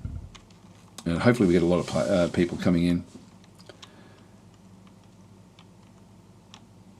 So gameplay is saying I wanted to play this with Rimworld, but I only have a phone. You know, you need a bigger screen than that. Looks like we've got more. Actually, this is now going to tell us about that we're now into early winter. I have it set to save on the various seasons, just in case I run into an issue. Winter is upon us, and we'll unpause. Let's go back up the top again. Did anyone pick up Began? Nope, he's still out there. So now Began's stuff, the copper pick is, yeah, it's available for people to go out and pick up. So it's not as if it's forbidden or anything.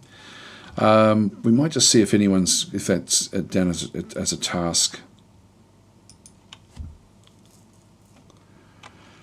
Because there's a lot of work where people have to go and do different things.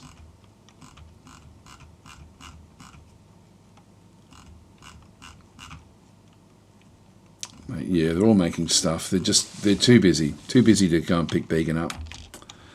Began will be back in the game before before it actually happens. Hi Adrian, how you going?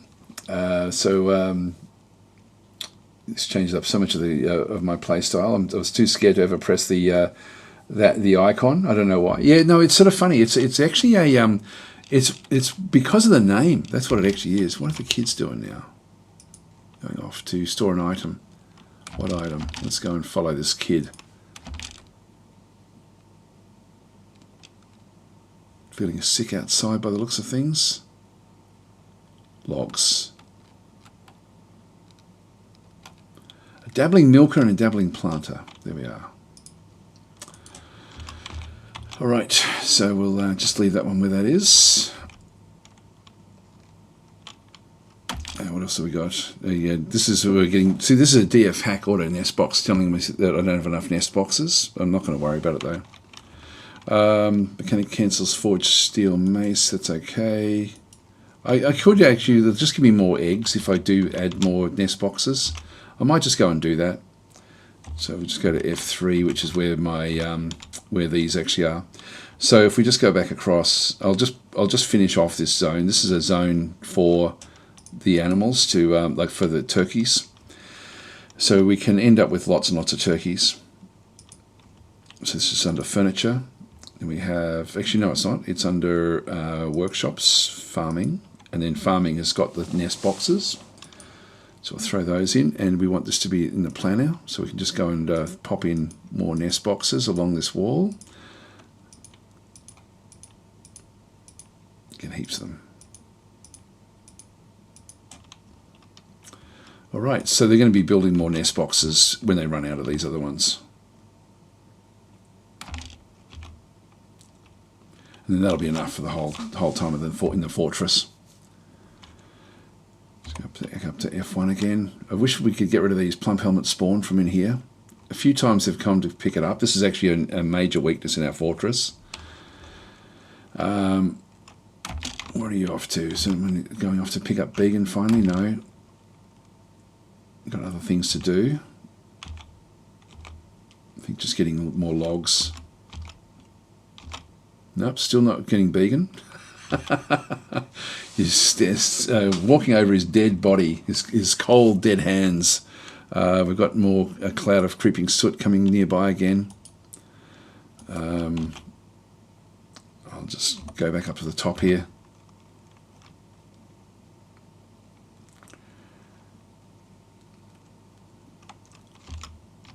Still not going off to get Began.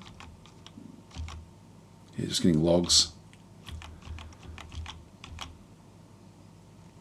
Now, we're very, very close to early winter again.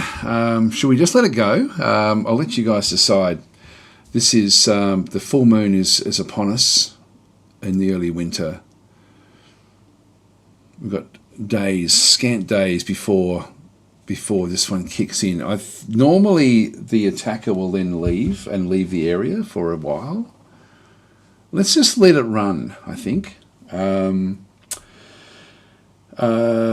Yeah. Joshua saying petition to rename Twitch raids as migration waves. That's a good idea. Right, let's just wait for the full moon and just see if we end up with another creature coming in.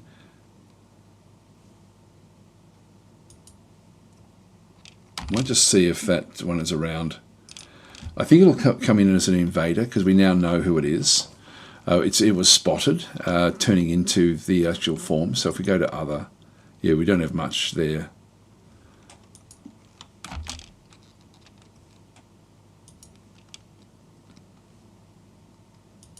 I'll let it run. Oh, actually, no, we've gone past it already. Okay, that's, well, too late. Began's still dead outside. Human pikeman is now visiting. Come on, we need our migration wave.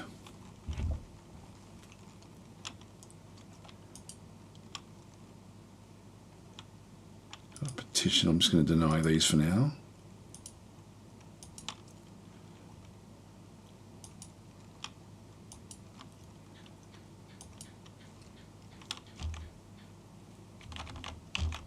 There's the pikeman wandering off.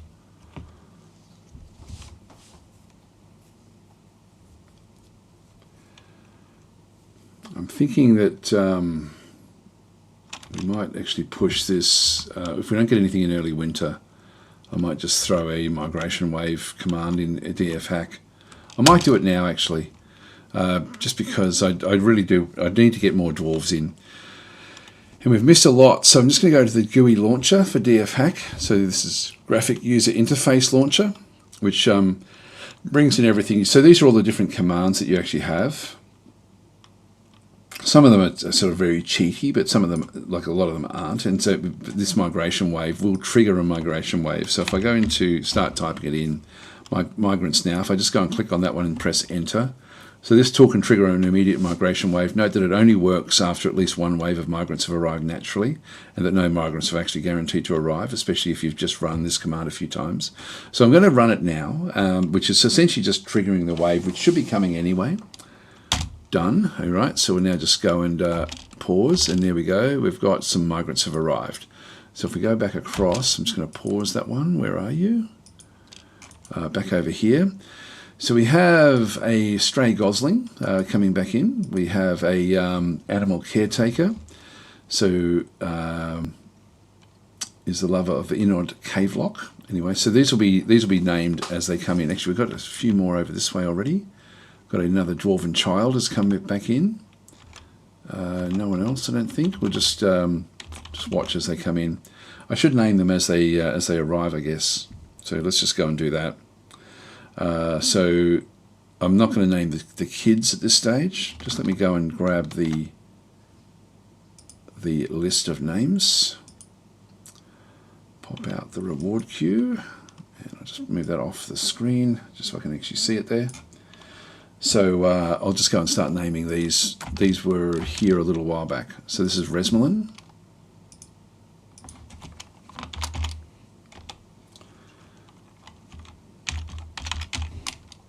Okay, that one's done. Another kid. Oh, I don't want kids. Right, this one here is suspiciously white. Oh, a Dwarf Miller Necromancer. This is undead. And this one here is going to be Atomic Ant.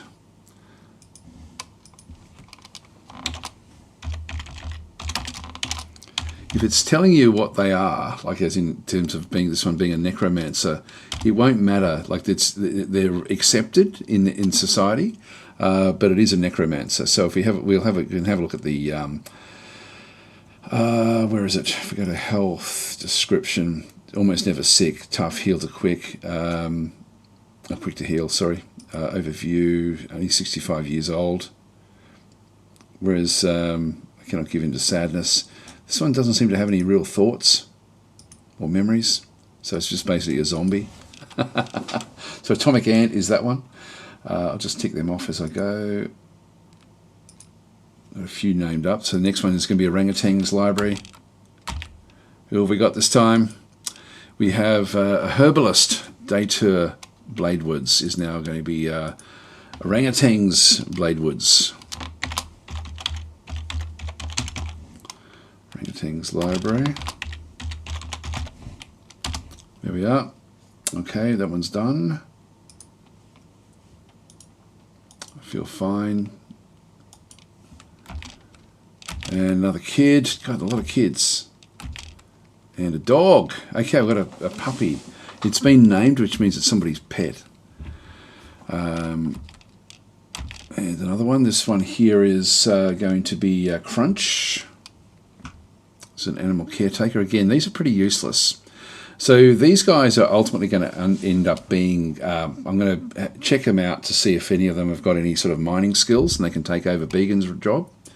And also we'll start to now build the military up into something a bit more sizable. So Crunch here. Crunch, no, that's not it.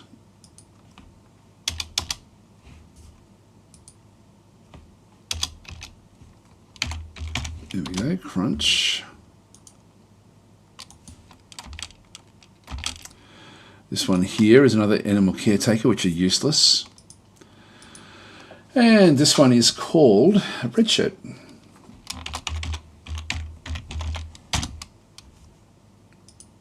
I'll just go and tick these off. I've still got a few in the list. Art of Stuttering is the next one. I've got two more coming. Hopefully we get them all in this migration wave. Another kid. Got a lot of kids. Another kid.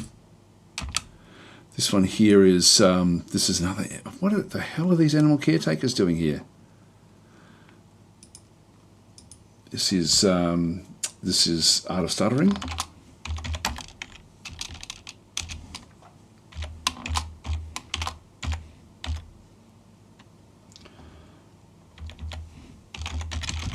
There we are.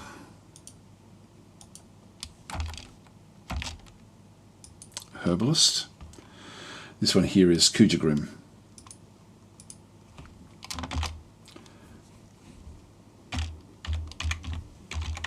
And that is all the named dwarves that we have. So we've now gone through all of our reward queues for naming. So if you wanted, if you're on Twitch, you can do a DasDemption. Yeah, we've got another animal trainer. Yeah, we've got one unnamed dwarf. And that looks to be the end of them. So they're now all marching back into the fortress. Yep, so that's the mechanic from before. So we're now up to 27. So we've now got a healthy number of dwarves in the fortress. We'll better have a look and see what's going on with everyone. And we need to make somebody else into another miner. So we'll get rid of the migrant wave now. Get that one through there. There we go. Serian has named this one here. This animal trainer is now Serian. So thank you for that one. And that's it. So Seth is saying homelands are sending their dregs to colonise. Also a convenient way to get rid of animal caretaker workers union. Yes.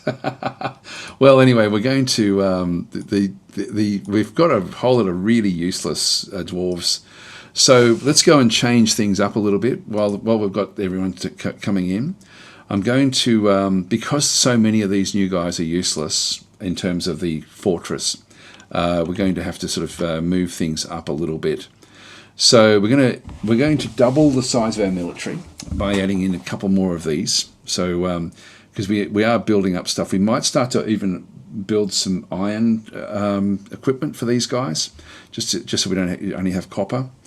So, but we'll slowly sort of get these ones decked up. So let's just go and do that now. So if we go across into our units into here. So Zaradin, the expedition leader, is conducting a meeting. Dino Dance is the only one with the smoothing option.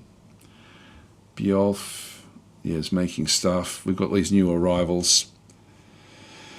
Animal caretakers really don't need these. So I'm just going to start at the top here, I think. I think what I'll do is I'll make Resmelin, Crunch, and Red Shirt into military. And I don't know if anyone. Animal trainers are different again. I'm sort of happy enough to keep an animal trainer around in case we have an animal that we do want to train up. So and yeah, Vinyl Rabbit was already a metal crafter anyway. Stone crafter back in through there. Herbalists are going to be okay in terms of farming and stuff. Let's have a look and see what else we've got. The new arrivals. The Dwarf Miller Necromancer. The Miller aspect is not valuable at all. Let's have a quick look at this one just to see if there's any other skills. Have a look at the actual skill set. Combat level 3 competent swords dwarf is not terrible. Social is pretty good there. Other skills: expert writer, novice climber, dabbling schemer, and then has got like a lot of knowledge about necromancy. Yeah, that one's not a bad option. What we could do is actually just go straight to our military anyway. Go to the actual units and just go to assigned. Well, I'm just going to flesh out the next 3 positions. So we can see through here, Atomic Ant is actually a competent swords dwarf and novice shield user. So that one is a bit of an. There's no reason not to do that one. And then it just comes down. The others just don't have any other skills. So I will put Atomic Ant in there, just because of the basic skills. We don't need a Miller. So Atomic Ant, the Necromancer, will now be part of that particular group. And then I'll just go back to the others that were there. So we had Resmelin, I think was the next one. We were just going to, and Crunch. I'll throw Crunch in, and Resmelin. Where's Resmelin?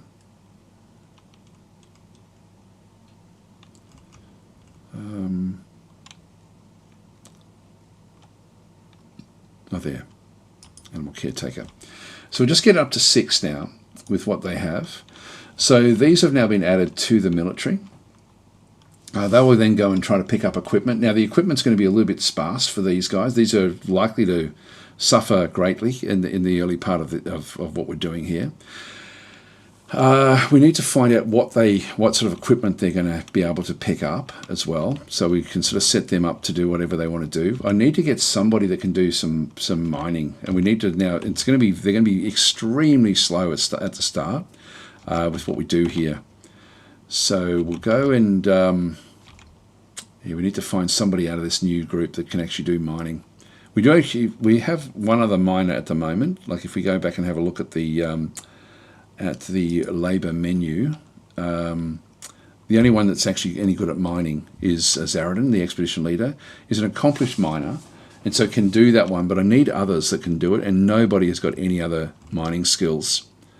So some of these animal caretakers, I think, will make the art of stuttering. Will be our new miner, or maybe Red Shirt. Let's make Red Shirt, who is not in the military. So we'll just go and make that one the dedicated miner. I'm just going to have it only do mining, and so we'll train Red Shirt up to be the new miner in the fortress. God, we've got a lot of useless people in that migration wave. Anyway, we've got our numbers up, which is good. So mining, let's go and actually now get a whole lot of other mining stuff sorted out in the fortress. So we'll go down below that zone. Actually, what we'll do is, we don't go any further down through here. What I want to do is I want to sort of have an area built. This was ultimately going to be a zone. Why have I got that offset?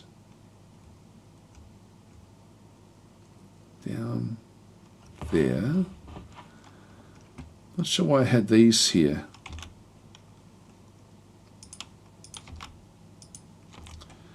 They're in the wrong place anyway. And we've got sort of storage for metal above. Maybe I was going to do other storage down in here. Let's just go and start to dig out storage areas. So if we go and set up another storage zone into this other side. So I will actually go and place it under here.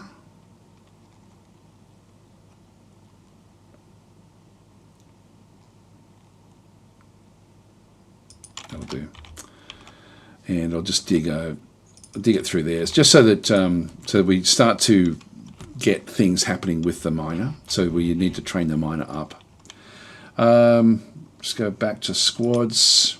Actually, one thing we should do is actually give them an order. So let's go and get our miners, our military to go and position themselves somewhere.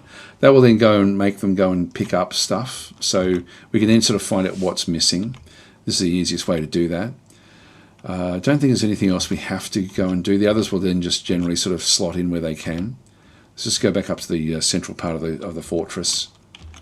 Maybe F2, back in through here. We'll just get them to congregate here. So grab those guys, just tell them to go and sit there for a second.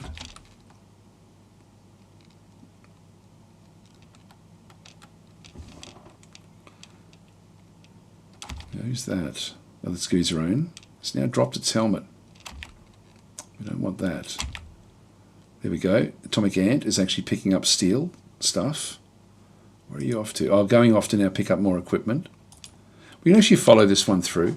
Let's have a look and see what items it has picked up already. So it's got a silver warhammer. It's got a steel shield. Nothing else at this stage. So let's just see what it does pick up. So we'll follow this one along. This one's interesting because it's a necromancer. It's still got the steel shield, and has now come back in with a whole lot of different equipment. So if we have a bit of a look and see what's actually going on through here.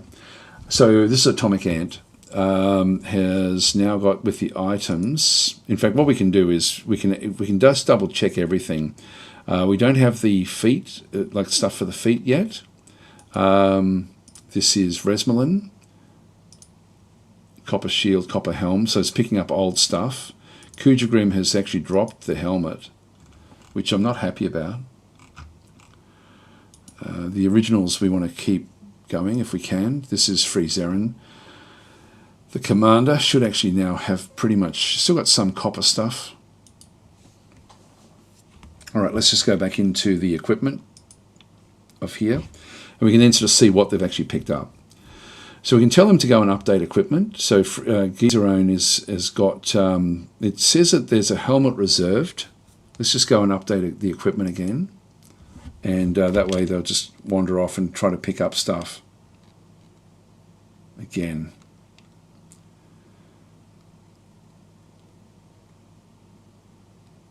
Okay, so Gizerone has now got the steel helmet. Okay, so there's a lot of stuff missing from this. We can see there that we don't have backpacks. We have only got, when we're missing a flask as well, so Resmelin hasn't been able to pick up a flask. We've got reasonable equipment, but Resmelin again doesn't even have like a mail shirt. I'm just going to grab myself a drink of water, be right back.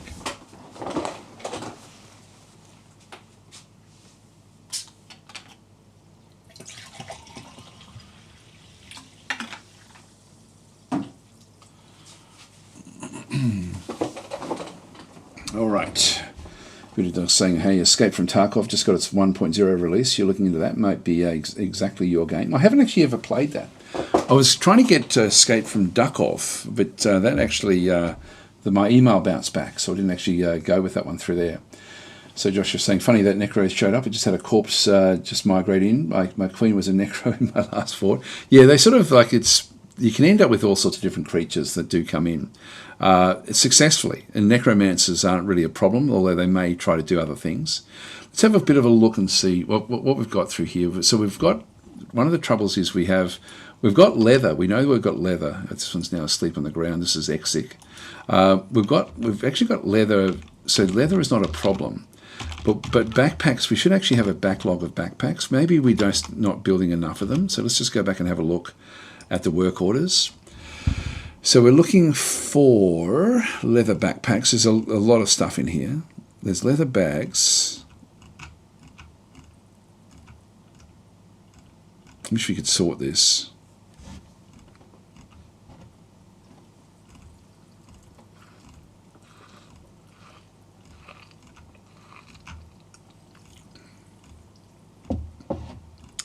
Yep, I can't see leather backpacks there at all.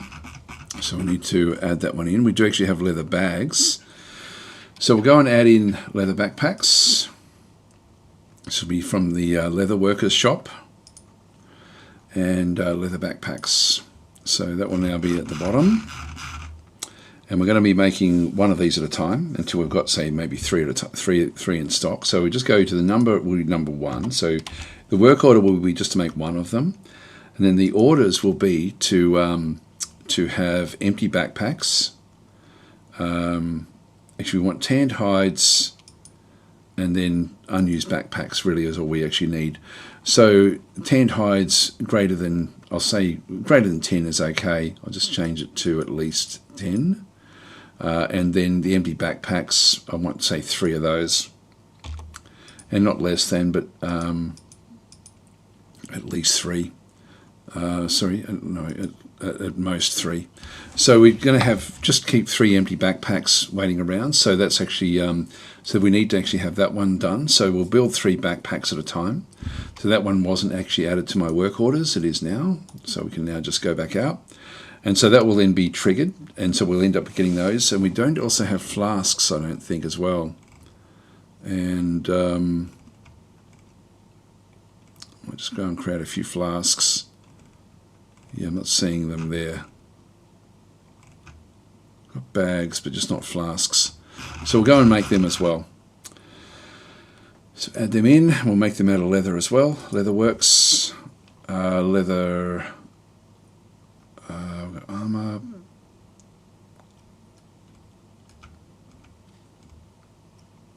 Quivers.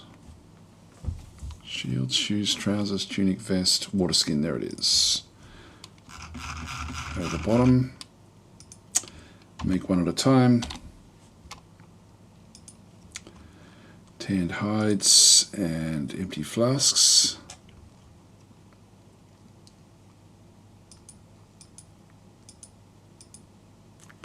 So at least 10 is okay, and then the empty flask will just make, say, 3 of these as well, just so we've got a maximum of 3. So is at most 3. So we'll go and make more of those. So we've got those not quite working out all that well. We are trying to build steel gauntlets and things, but we're not quite getting there. So let's go and actually make some other equipment for these guys. So again, if we have a quick look at the equipment, we can see there that we definitely need to get a mail shirt built for Resmelin as a matter of priority. Now we've got the, we've only got a couple of steel, and then the rest is copper, and then Resmelin doesn't have anything. So, so I'm going to make iron for Resmelin. So we need one mail shirt. Now let's just go back down to our workshop layer, which I think is F5, is it? No, F3? F3 is where we're making different bits and pieces down through here. So we're already making silver warhammers and short swords, or trying to. It's trying to make steel maces and stuff in through here as well. Began's back. It's redeemed a custom reward. Okay, so you're in the you're going to be the first one when we get the next migration wave. So Danny Boy saying Escape from Duckhoff is really good. I'll try contacting them again actually and see if I can reach them. All right, let's go in and keep on going with this one. So we're still trying to forge this stuff, and these are work orders, are just waiting for things to happen. But I don't think we've got the steel to do this. I think we're going to keep on getting messages saying we can't actually do it. See, it needs 1 steel bar. So where we've got at least basic copper equipment at this point in time. So I'm just going to go across, add new task. We're going to go to armor, and we're going to go to iron this time, and we're going to forge a mail shirt. I'm going to make that a top priority. So forge mail shirt will be at the top, and so this is just a one-off order. Now for leggings, we actually didn't have any greaves, so we need to get some iron greaves. Iron greaves. I think that's what we're using for leggings. Just pop them up there as well. Add new task. Make iron greaves again.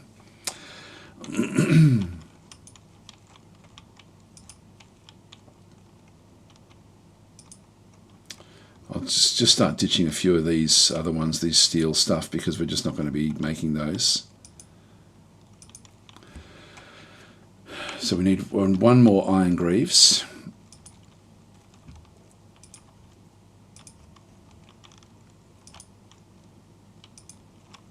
Which will make that one the more important of these. So I do want to prioritize just getting all this stuff done.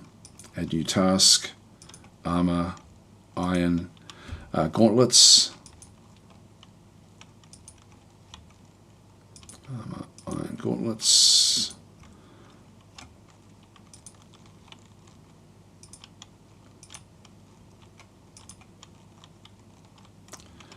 Now this doesn't make a pair, this makes an individual, so we need to get double what we need. We'll just go to the iron gauntlets there. Now we also didn't have boots as well, so we've got the armor, iron, high boots. Where are we? There it is. Alright, so they're now queued up. Steel short sword, I'm going to ditch that one. Silver warhammers we can certainly make.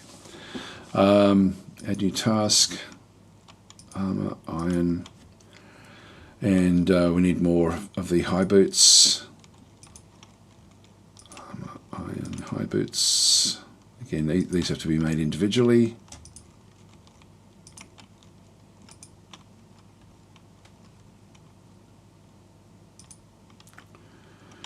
That's 4. I'll see how that one goes. Let's just go back and look at the equipment again.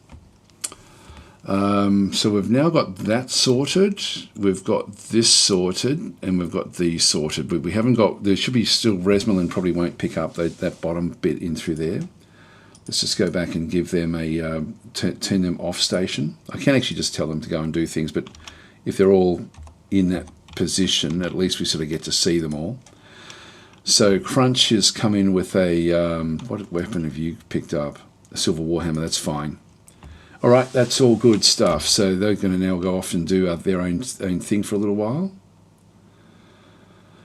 A lot of plump helmets spawn there. So they're all sick from being outside.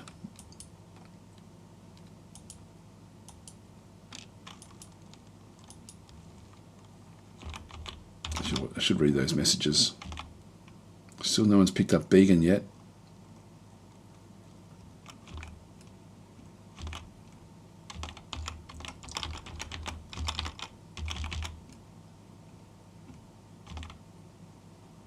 Slowly, red shirt slowly sort of thumping away in here.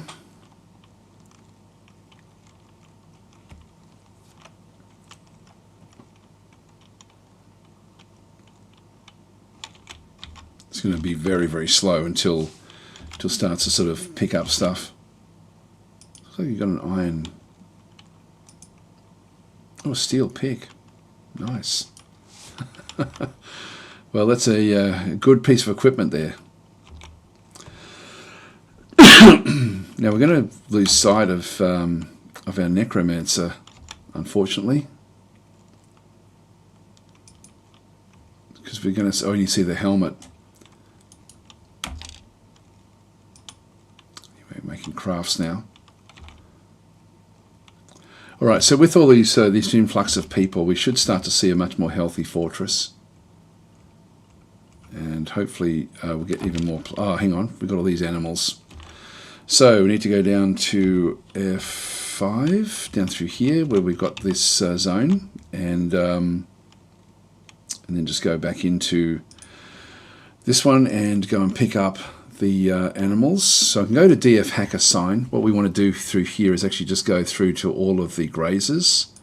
So only the grazers will be assigned to this particular group, and I've got that one baby llama, so I'm just going to have it assigned to that location as well.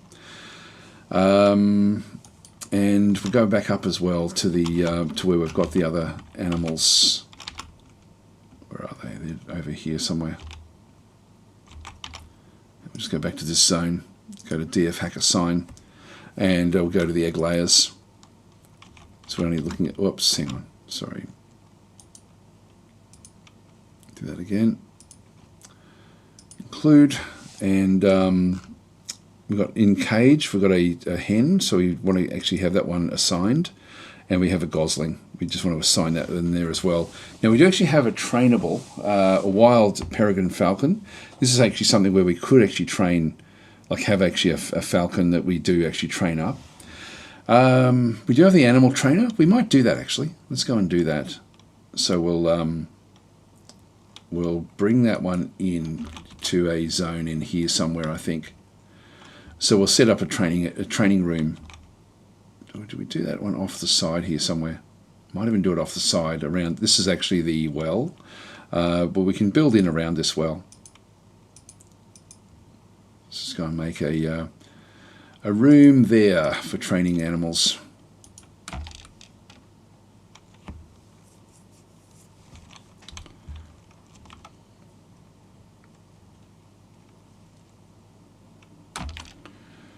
Valid active sand zone. Okay, so we're trying to do different things here with the steel. We actually don't have a sand zone. We haven't found sand anywhere else in the fortress yet. Maybe we actually go and get even more farms. Yeah, I might build more farms. I might just clear out some of these other zones. You've got these due for collection as well. Nothing else there. Yeah, they can all be picked up. I'll build another farm in this side. So this just goes back down to our workshops, farming, farm plot and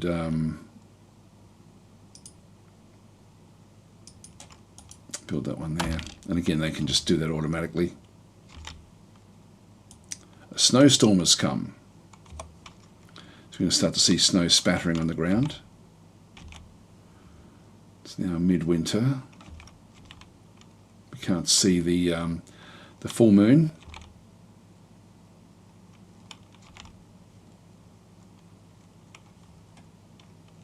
We've got creeping soot out here as well. Don't know why that one's outside.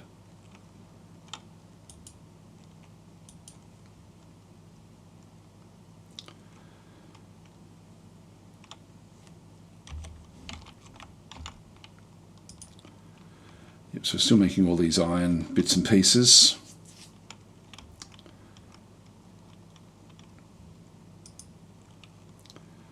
It's now finished doing its iron high boots and stuff.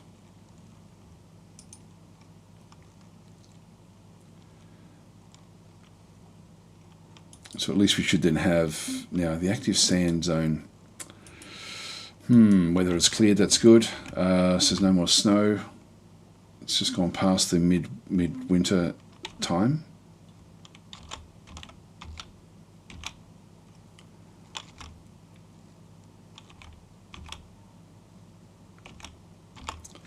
So look and see how we're going down in here. So still digging away, still trying to learn to mine effectively.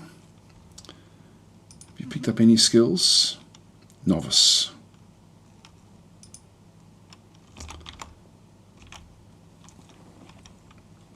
Right, we should start to see the stockpiles now start to fill up as well, because there's people that can actually help. Oh, this one here has become a dog. So that's somebody's pet. I don't know where it is now, but anyway, it's wandering around the place. And again, that could be trained into a war dog, maybe. Smelt hematite ore is done. That's all okay. If we just keep on thumping along here, let's go back up top. Has Began been picked up yet? No. Oh, we've got emus coming in. Okay, so we've got an emu now wandering in. If they start to, there's more of them, there's a lot more of them. If they come into the fortress, we're going to have to kill them. We'll probably end up catching them before they come in. This one doesn't have... Now that's interesting. There would have been a cage there that would have triggered, which means that we've actually automatically moved them. Actually, this is now ready to go as well. We do need to set that up. Yeah, we've got some empty cages. That's actually fine. It's funny, I thought there'd be a... Like, the fact that we don't actually have a cage trap set up there properly yet. Let me have a quick look and see why. Yeah, I've only got the cage... Yeah, it does need to have an actual cage position in that one. And we want to just go back down into this zone and make this into the training area for the military. So we'll go back in, furniture, beds. So we'll place beds in here.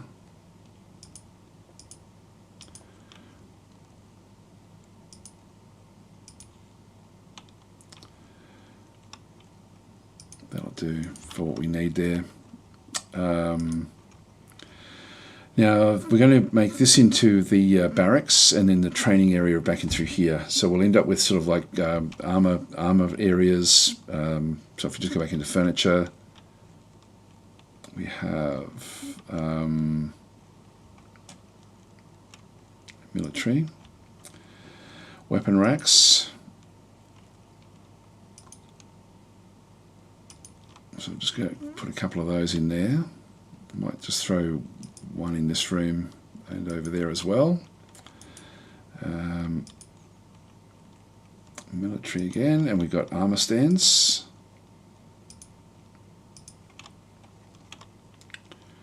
And we'll do the same in here.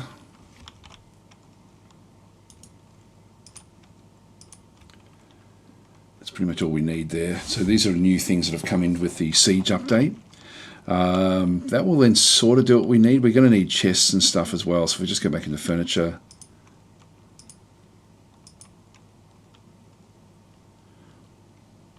Just throw a few things into this room, and we also need cabinets.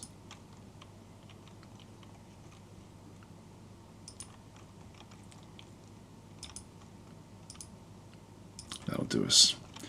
All right, so we're going to make this into a indoors. We need doors in here. So we can finally actually train up these new recruits, just so that they're not completely green. And now that we've actually got all this smooth, so this will be our barracks for the fortress. We still don't have any blocks up in through here, but we should now, with this number of dwarves, we should end up with a lot more happening. So we'll just go back in and set up the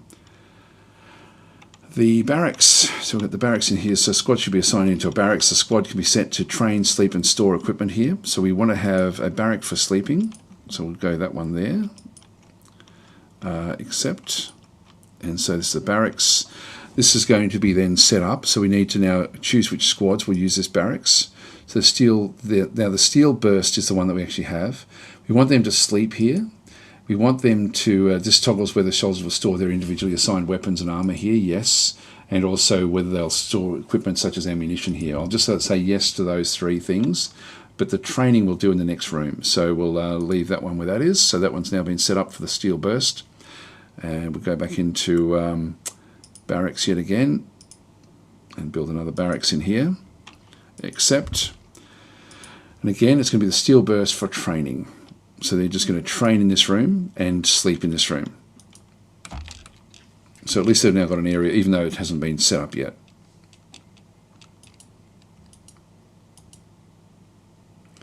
Red shirt has become a miner now, finally. Good.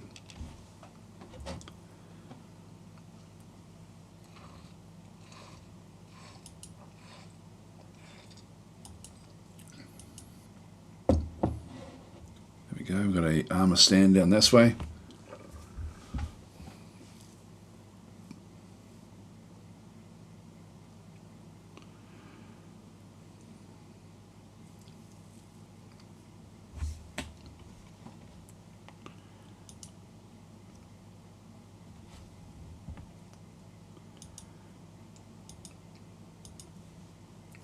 Let's have another look at our military and just go back to the equipment. And update the equipment. This is good. Okay, there we go. So that's all. They're replacing other equipment in through here now with iron and stuff. So we should start to see iron shirts on these guys. Should still see some. See how Resmalin's got nothing much really. Steel gauntlets or iron gauntlets going onto atomic ant.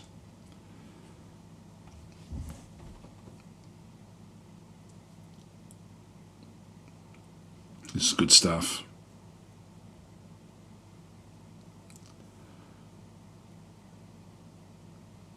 There we go. Now I've got the copper shirt. And now I've got the greaves. Still boots to be collected. And still got geezer owners actually still moving around. Picking up other stuff. So all the weapons have now been allocated. It's just these, so they don't have quite what they need here. And they may not have it, but we still actually are missing these yet. So the leather worker, we don't have anyone actually detect conflicts. Oh, here we go. Resolve the conflicts. This is actually the boots. So we should see boots and things now sort of disappear from them. There we are. Things are sort of changing around. So hopefully these guys, and we'll just do the update equipment again. And that one hopefully will then fix this one up. So we've got Resmalin. It's got treasured sword. Oh, that's his name. So we've got, so they've still got socks and shoes on. And Atomic Ant has also got socks on as well. Try to resolve that conflict. No conflicts, there we are. Alright, so now we should be able to update the equipment. Oh no, here we still got them. It's crunch now this time. It's got socks.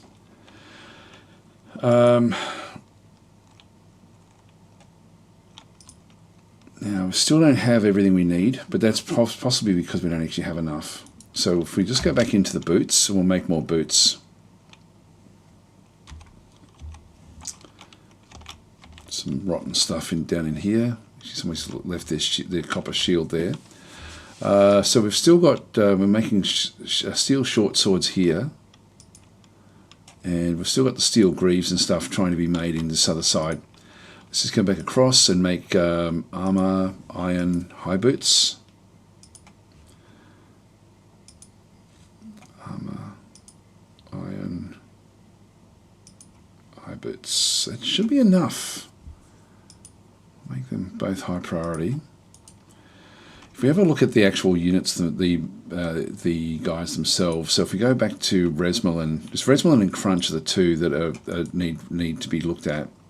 If we just have a quick look and see what they're doing. So Resmelin and Crunch, where are you? There's all the kids. There's heaps of kids in the fortress. There's Crunch. Is hauling stuff. If we just go to items, so we have silver warhammer, copper shield, copper mail shirt, copper helmet, copper left greave, left gauntlet, right gauntlet, copper greaves. Still wearing shoes though. So now we do have a water skin, a giant emu. A leather water skin, but not at the backpack. And Resmelin as well, there.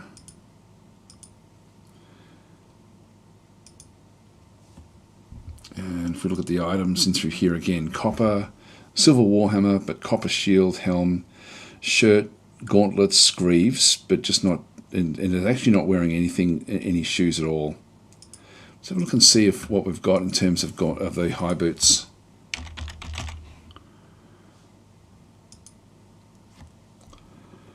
So these are individual.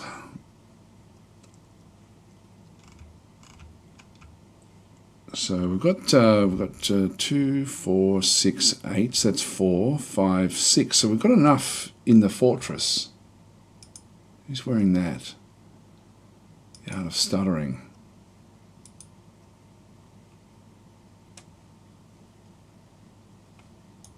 Oh, it's not there. It might have been left here.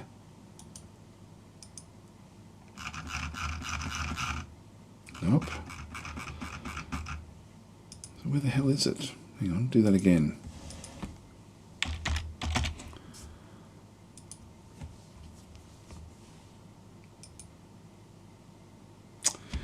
Showing it there. Oh, there we go. Art of Stuttering, copper high boots. It is there. Okay, so somebody's dropped these off. The others should go and pick them up. So they've been left behind because there's iron boots somewhere else. So that should still be okay with what we end up having. Let's just let it go forward. We've got enough anyway.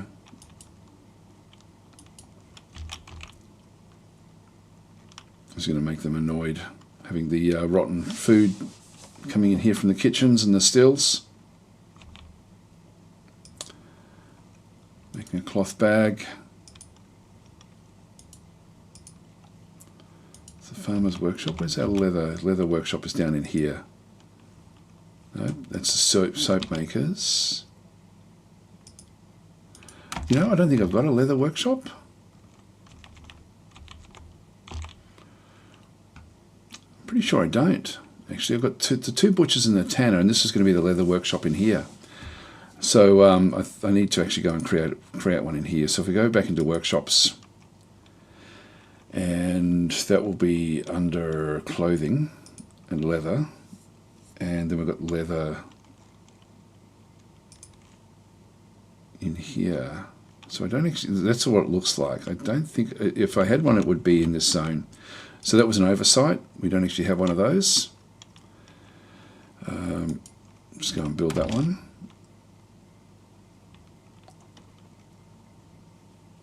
And I might just start to sort of get things that are going to be very, very specific for this particular zone. This is going to be leather. Accept. It doesn't matter what type.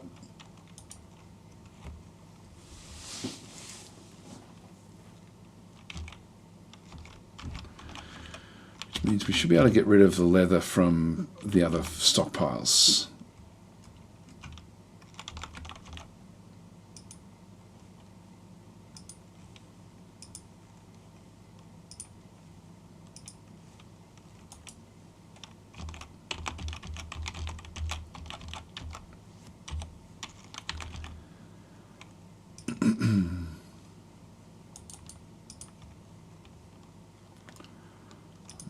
Priority. So Johnny Opolis is now coming in to fix up this one.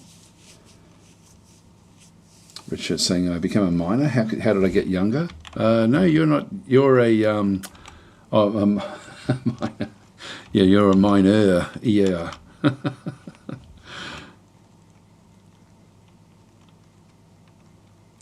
So what does no one want to bury him? I'm not sure. There should be a task to pick him up. It may be that we have him turned. Let's just see if there is a task there, because the tasks should be acted on a lot. So get provisions, sleep, collect sand. We need to get a sand location. We don't actually have one at the moment. So we've got stockpiles back into here. Items in bags.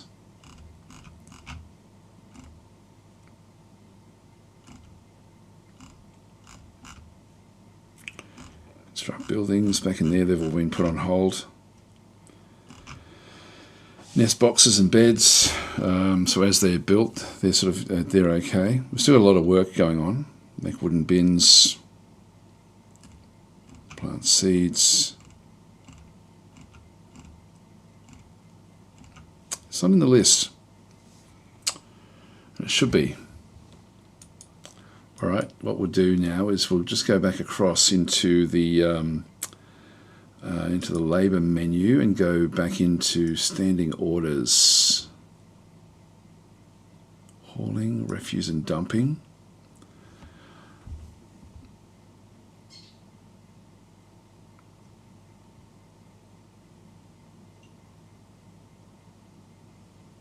I think corpses. Just go to other, just see. I'm not sure where this actually is. It's what kids do. Claim you're dead. I'm going to forbid you're dead during sieges, but we're not under siege. So they should be claiming the dead. That's actually the one that's the one that we need. Claim your death items. I'm going to do and forbid them during sieges. Claim other dead. Forbid other non-hunted dead during sieges. But I think it's because it's outside. Refuse, ignore outdoor refuse. I'll put that one on it, maybe that one there. Let's just unpause it and just go back up to F1. At least he's going to be nicely frozen. Here we go. We've caught ourselves a emu. And we now have the cage is back in here as well. So, oh no, he has been picked up. Okay, no, I'll take that back. He has been picked up. In that case, we'll go back and reset that particular one. So somebody has already picked him up. If we just go back to F1, F2.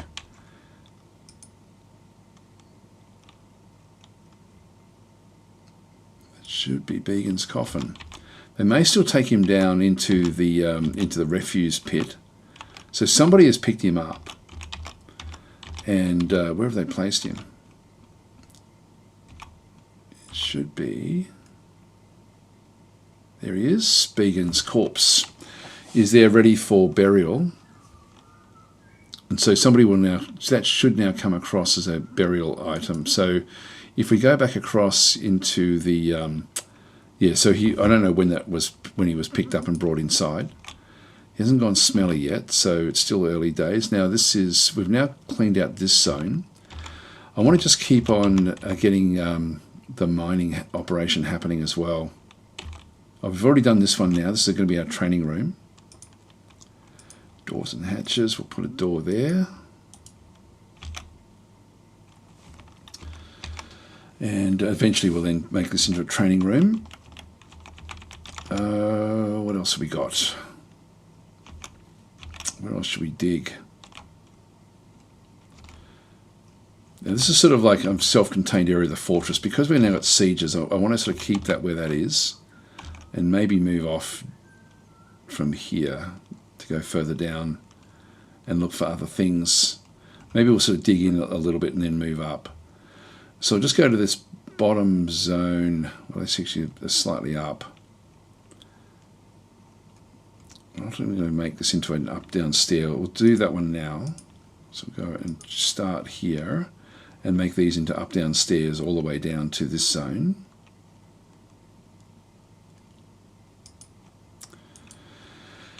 And then I'll dig this out, and then we'll dig off into another direction.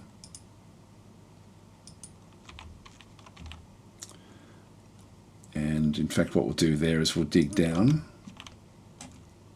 Yep, that's safe. Is it safe all the way through? Not really. Where is it safe? It's safe under there, but it sort of almost rolls across the top.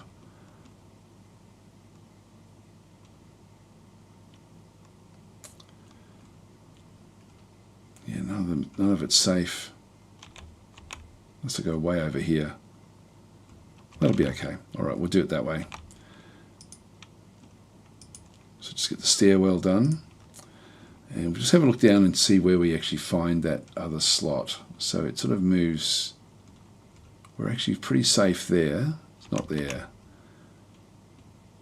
Safe there all the way through. So let's go and dig down in here. Where's our line?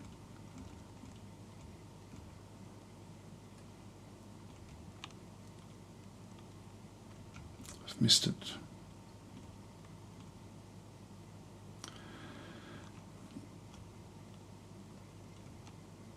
Okay, well, we're a bit further over. What I'll do is I'll just dig here for now, and then we'll ditch that one off when we find out where we're supposed to be. It's there.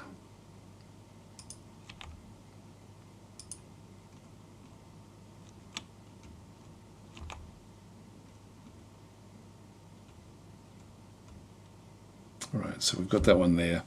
At this stage we can then just make a down stair here, and just want to go and see what I can dig and find out as we sort of dig down through these layers. So we'll just go down a fair way and just sort of see what we can find. So we'll sort of dig down to that point there. Just ditch these areas.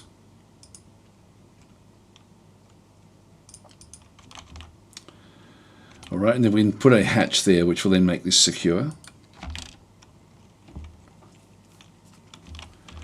Good, everyone's now working quite well.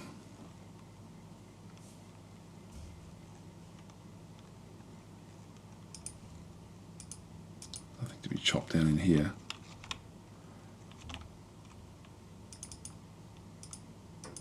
Can't chop that.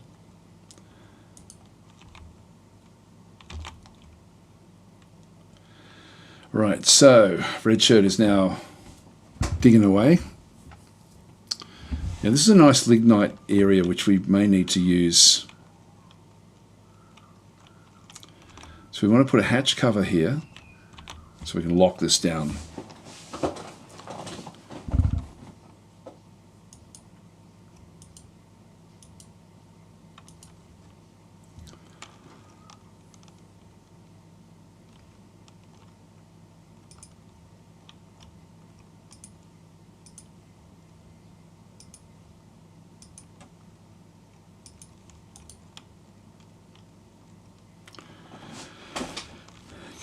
Jet area through here. This is actually our workshop layer.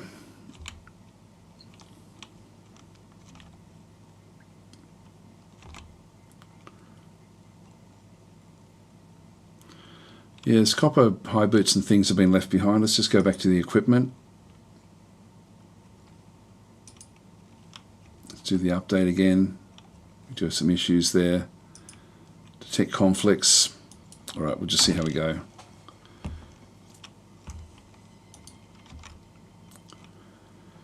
So the leather workshop has now got the backpacks and water skins queued up.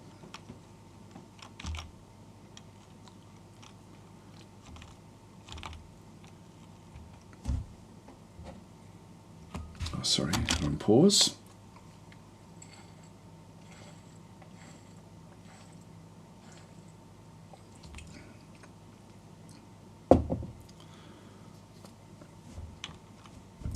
So Grimnar is saying the siege update is pretty huge. New attacking behaviours and siege weapons. Much fun to be had. Yes, we haven't had a siege yet. I'll put another one there.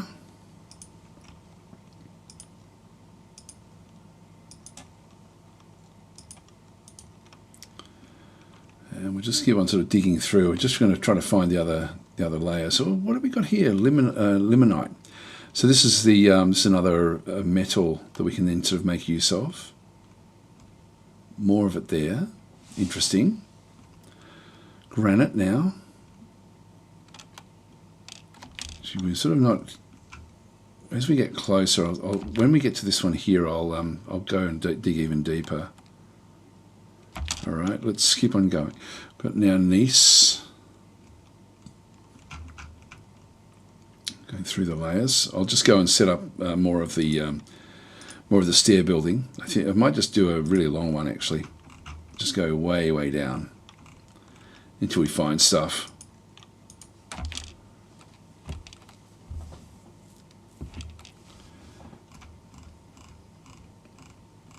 I've also set the vulcanization of the planet, of the world, fairly high. So we should find even magma at some point. Oh, there we go. We actually go from there to nothing, and then continues on. So something doesn't like going past this point. I've had this happen before. I don't know what it is that causes this issue, but yeah, I'm not sure what the go is. It sort of happens every so often, where you can't dig your way through. Oh, there it is, hot. So we have actually found magma. Let's go and get rid of everything else underneath that in that case. So we'll just go and... so I can actually go and dig down if I'm wanting to. I think we might want to see what's going on there, but we probably don't want to be doing that one just yet. So I'll change what we do on this layer above, and then we'll sort of set this one back up again. So we'll just go back out and delete everything else. This is at -12. So we should find like a full-on magma area, which means that we've happened to just bypass a few other caverns on our way through, which is fine. So we want to put a floor down in here because we've now broken through the floor, which means that the next one down is going to be magma, I think. But let's just go and dig out a little bit of a zone in around here. And I think we can position a floor in through here. If we just go back into the actual floor itself. No, we can't do it. That's all right. Just leave it where it is.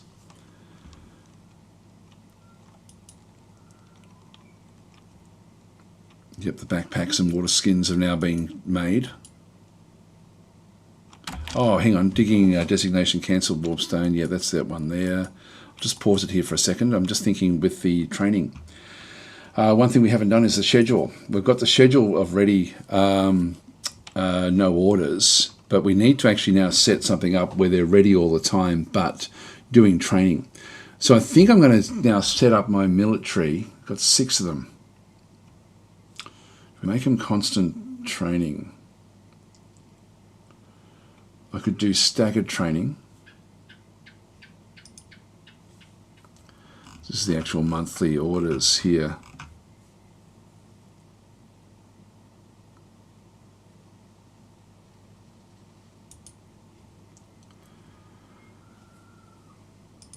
If I go that way, it means they go back to their normal clothing, which I don't want them to do. If they go constant training, they stay in their clothes.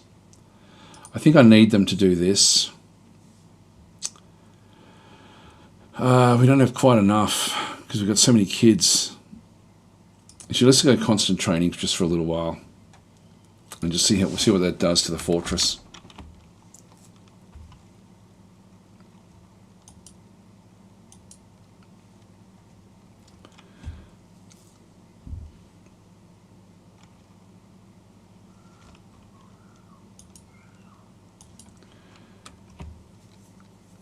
Now, if we go back into the equipment, update the equipment, there they go, they're picking up this stuff. Still one more backpack to be made. Now, we've done everything we can in here. Let's just now move across and then we will dig down a little bit. And then we'll just dig down at this point.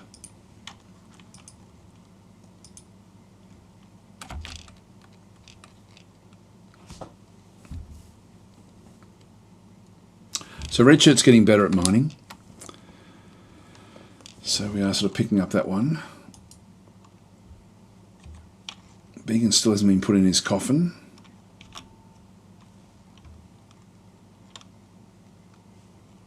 Here we go, we're now in early spring. So we've now gone to the second year now. Or third year actually. We're now at the start of the third year. Spring has arrived. Will we get our siege? So we've moved through that one fairly well.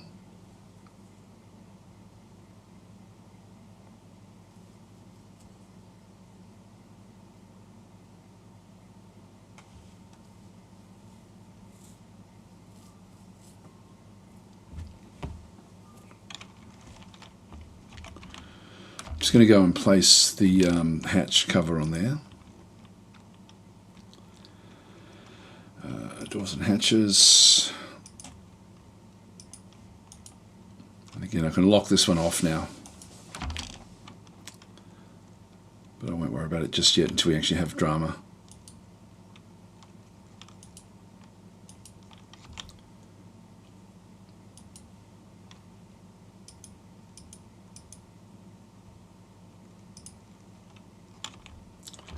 Let's go down the bottom of the fortress. Did we end up... Oh no, we didn't actually end up with... This is interesting. We didn't actually end up with the problem that we thought we were going to have. But we do actually have now hot in around this area. So let's now just go across and dig another down arrow, down stairwell here. Just see if we can sort of step our way through. Oh, here we go. We've got our siege. It's funny because I was just about running out of time as well. Vile force of darkness has arrived. The army is commanded by the goblin Thyme Strongstrap, a competent commander. Beware the goblin spearmen. So this is actually now arrived. We now actually have don't know what they'll call it. It's either going to be an ambush or a siege. It'll be a siege. Wow, there's heaps of them. All right, well, we're in trouble, guys. We're in a bit of trouble here. But we can sort of, we can try to deal with them in different ways. This is a big force of goblins, actually. This is a big force. So, now we've got the, Vile Force of Darkness has arrived, B. I'm not sure what the B is. Must be bold. The army is commanded by the goblins Thyme Strongstrap. A competent commander. Beware the goblin spearmen. So there's heaps of them. They've actually got they've got a goblin maceman. Let's have a look and see this actual character. So this is, what are we looking for? We're looking for Thyme Strongstrap. So go back across to the Legends viewer.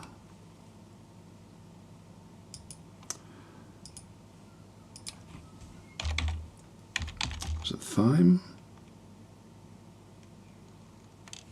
Or Thyme?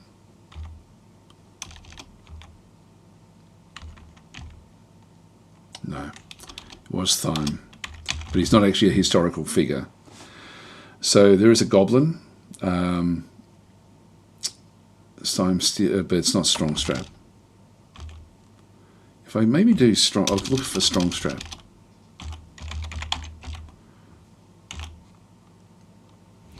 No, we don't have. We've got strong sword and strong song. So yeah, these are not anyone that we know in the fortress. So this is going to be where are we? Back to Dwarf Fortress. So they're going to collect themselves. We do actually have the so we've got goblin crossbowmen. We've got lashes, a maceman there. Now, what are they wearing as well? That's the other thing as well. We might just, yeah, there's 19 of them. Wow. This is actually a much bigger force. Actually, that's another, yeah, that's still the same group. We've got these big pikemen. Then you've got spearmen in through here as well. The pikeman's got like even a longer range. Items. You're using, they've got silver pike, copper caps. Okay, so their actual, what they have is not all that great. Now, the trouble we have, guys, is that I don't think we ever picked up, I don't think any of these can break through doors. But we have an open fortress. Where are we? Where's our fortress? Here. Oh no, the door is now closed. Okay, so we can now lock it. Everyone inside, so we will activate the civilian alert. Now that we've actually can lock this, I don't think they can break through. But let's actually let some through. No, if they take the door, then we can't lock it after them. And if we go all the way down to here, these guys are still training in this room. So we do actually have everyone in this room, or not everyone, but we've got what, five in the room so far, or is there 2 there? There's 2 there. We've got all 6. All 6 are training up. So we've got, I don't know, what do you reckon? Do we let them come in? Like we can actually lock the fortress down here and lock that one. I'll just go and unpause that very, very quickly. Sorry, yeah, forbid that one. We haven't got this one set yet, so that one has to be sort of positioned. That then sort of protects the bottom of the fortress. So we could fight them.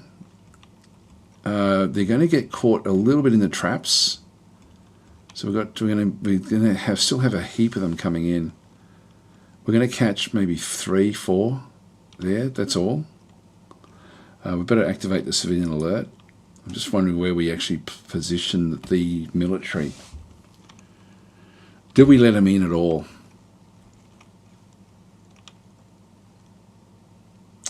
Let's see if we can actually get some of them into here. The guys are all training anyway. Let's position these guys out in this landing, or even just here. So you guys can station here. And we'll now just go and watch the force. Here they come. 28 invaders, that's too many. Have they brought any ogres or anything else? You're 33 now, so there's even more. This is big. I don't think they can break through any of the actual locked doors. They don't have any door bashers. Just trying to keep an eye on where they go. 37 now. Wow, this is big. This is a big attack. Goblin maceman there. None of these are door smashers, I don't think. Yeah, just goblins. That's what we're sort of seeing in this particular group. I don't know whether to try to invite the fight or not. It's sort of, I'm interested to see the fight. I could always do a save scum and then just see what actually happens. Just whether how our steel holds up against 33 goblins. So Sever's saying my vote is yes, if you can split them into small party, getting in at a time. Yeah, I think it's a no, but let's go and do a save here.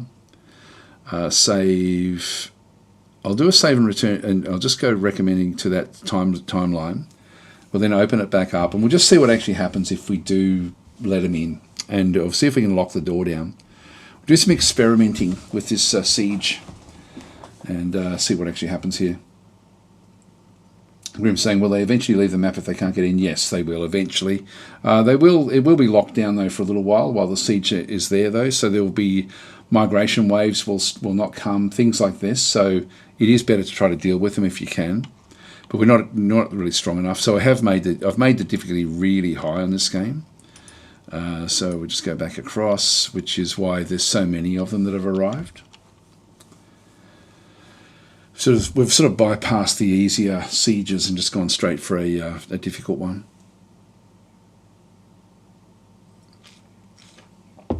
But we can literally just close the door and not have to deal with them. Now we have a lot of untrained guys as well. But let's leave it all open and just see what they do. What will they come for? Where the hell are they? There's a whole lot of vomit there. I don't think that's theirs. Or is it? So we've got forces that are moving out fairly quickly. This one here has got iron breastplate, iron caps. So a little bit more tricky. Where's the other ones going off to? Oh, hang on. Yeah, I've got the civilian alert on. That's okay. 40 invaders now. Still not seeing anything that can break open doors yet. I don't think so anyway. Let's just go back to other. Only seeing goblins.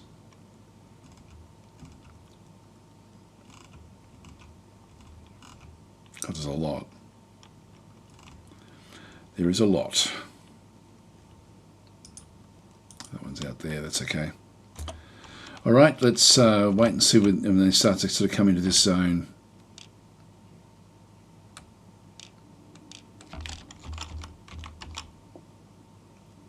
We also have the other entry, which was under here.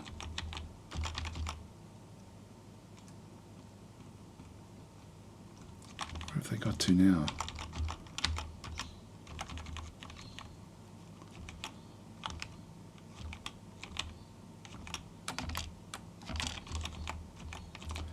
There's just a few that are actually out in front.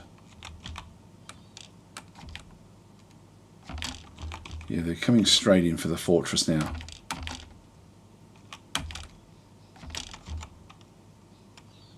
Caught one. Now, this is actually interesting. What they do is they do release themselves. So we've got a cage here with a goblin pikeman inside it, but this one's coming back to release them. So if we have a bit of a look and see, this is now new. Are they smashing this? Or are they just working this? Yeah, this is moving on. So they should release that one eventually. This is interesting actually to see how they actually operate now. No one else has moved up yet. Right, let's just see what they do here. Yeah, look at this. They're actually trying to break through this. Wow. Okay, this is different. We've now caught a couple of them in here. But they can break through here. So there are people that can actually smack their way through. I didn't realize they could do that.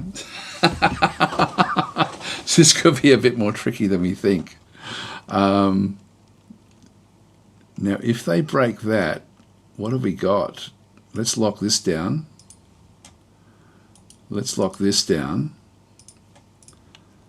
Got still more traps in there as well. Then that comes back down into here. And we have a trap there, but we don't have a door there. And we're not going to be able to build a door there.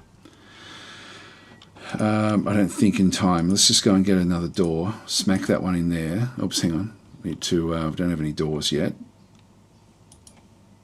Doors.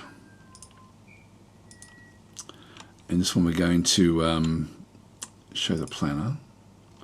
So when I position this one here, I can now tell it that it's make that one the top priority. So we'll get that door built as fast as possible and then positioned at that stage.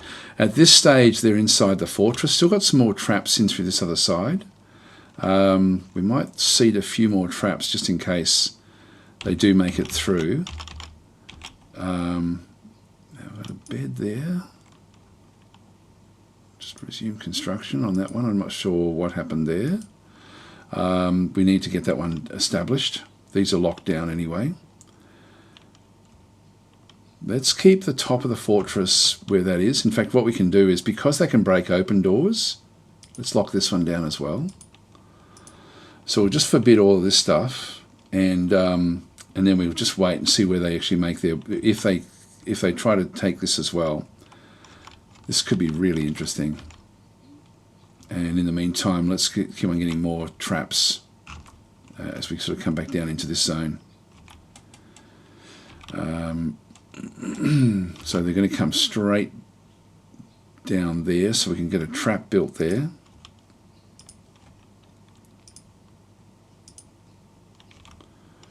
And a number of them built along here as well. So if we have to, we can then rush downstairs with our military, but let's just see what these guys do first. I love this. Absolutely love it.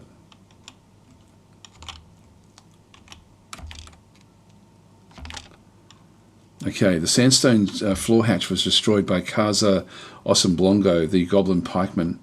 So they've now broken this one. Just going to click on OK and then unpause again. So they're now coming back down. They're streaming down. This is the goblin pikeman leading the way. He'll be trapped in here. So he's now trapped. We've now got another one. This is so they are breaking their way through, but they're not moving. Are they moving back up to the main group? The main group is just sort of hovering around. They're still way back over here.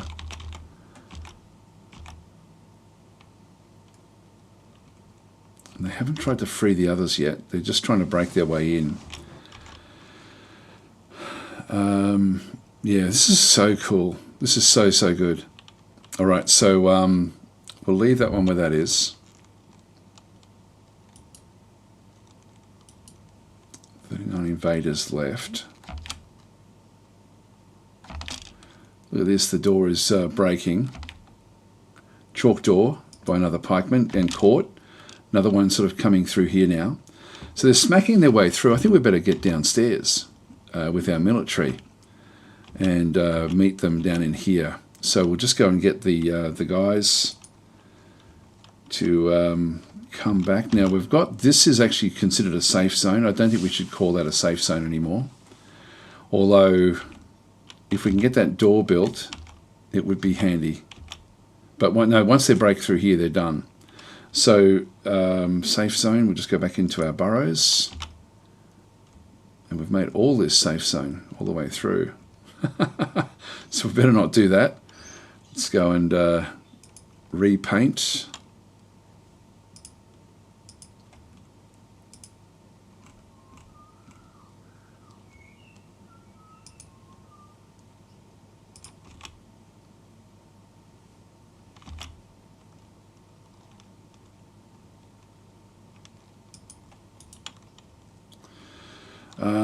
We're not going to have time, I don't think, to get those sorted.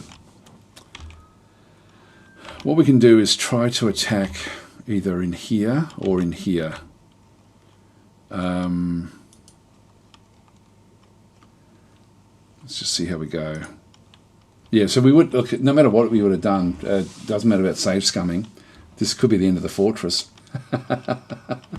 Yeah, we don't have any safe areas, unfortunately. What we could do is to try to actually, I'll just go back to the safe zone again. I will make this into a safe zone through here.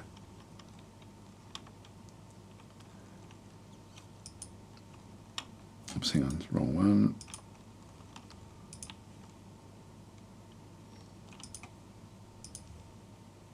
It's up to that point there. Hang on, we've got that one selected.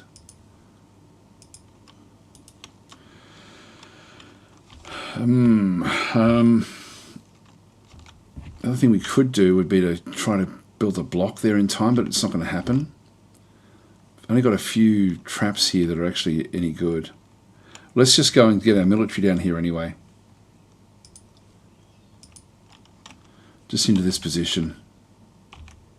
And then we'll fight in the actual, in along here.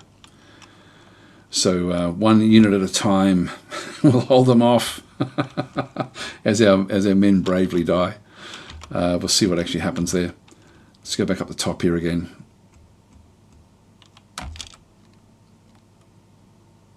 The floor hatch was now destroyed. Now they're moving back up. So we do actually have a few of them. No, they've actually now released themselves. Interesting. So they've got themselves out of the cages. Yeah, these are just...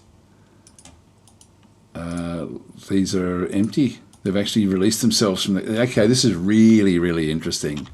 Okay, so this is the end of the fortress stuff, to be honest. Let's keep it going. Let's keep it going. Here comes the military. Who's in front there? Atomic Ant is ready to go, our necromancer. Now, novice shield user, novice armor user. So we've done a little bit of training, just the basic training stuff. See what happens here. We've got a baby in the way. This is actually Exik. Exik may be okay. Adequate at most things. But is carrying the baby. So we do actually have a dwarven baby in there as well.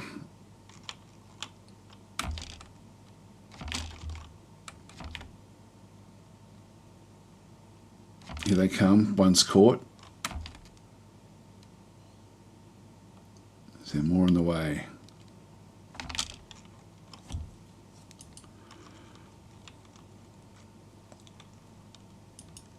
This is so good. This is so good. But 39 invaders are back again, so we're up to like this is massive. With what we end up having here. In terms of the top of the fortress, let's just have a quick look and make sure nothing's attacking that. They are just attacking this entrance. So we do actually have a few of them that have now gone in here, but they've been released again. There's still more on the way. You know, it might be better. Oh, here they all come. Wow, they're just everywhere. This is going to be absolute carnage. Let's just unpause it and see what they do. Here they come. The recruit misses the nightmare. Hang on, what? What's the nightmare? 40 invaders now. All right, let's see if we can find out what's going on here. I'll just pause that.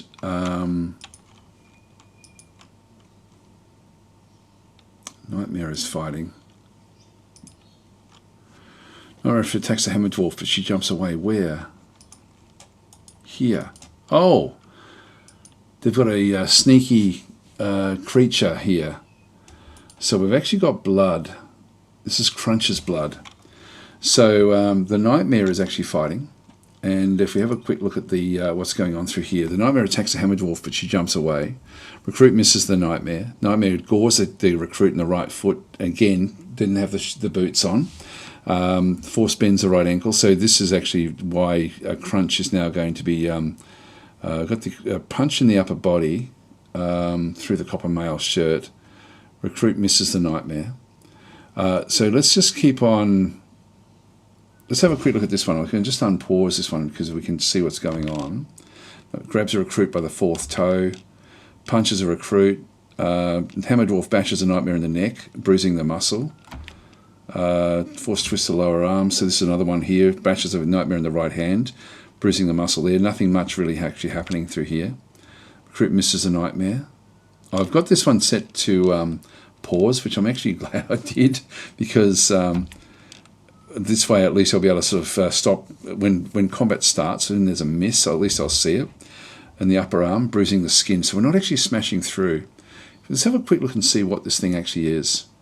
So we've now got a few of the dwarves in here. The Nightmare is back in through this other side, 250 years old. If we go back into the health and then description, a large hairy humanoid. It has long straight horn and a singular purpose. It seeks to destroy the living. Its blue-grey hair is unkempt. Now you will know why you fear the night. Extremely agile. Its right hand is bruised. Okay, so it's essentially it's something that the goblins have brought with them. Hopefully there's not more of them. So it's actually, I'm glad we positioned our guys where we did. So the others are now following in behind this Nightmare, but we have got the Nightmare back in here. So we've been able to sort of stop them at this point. We do actually have 3 of our dwarves standing at this, and actually Crunch is now heavily bleeding.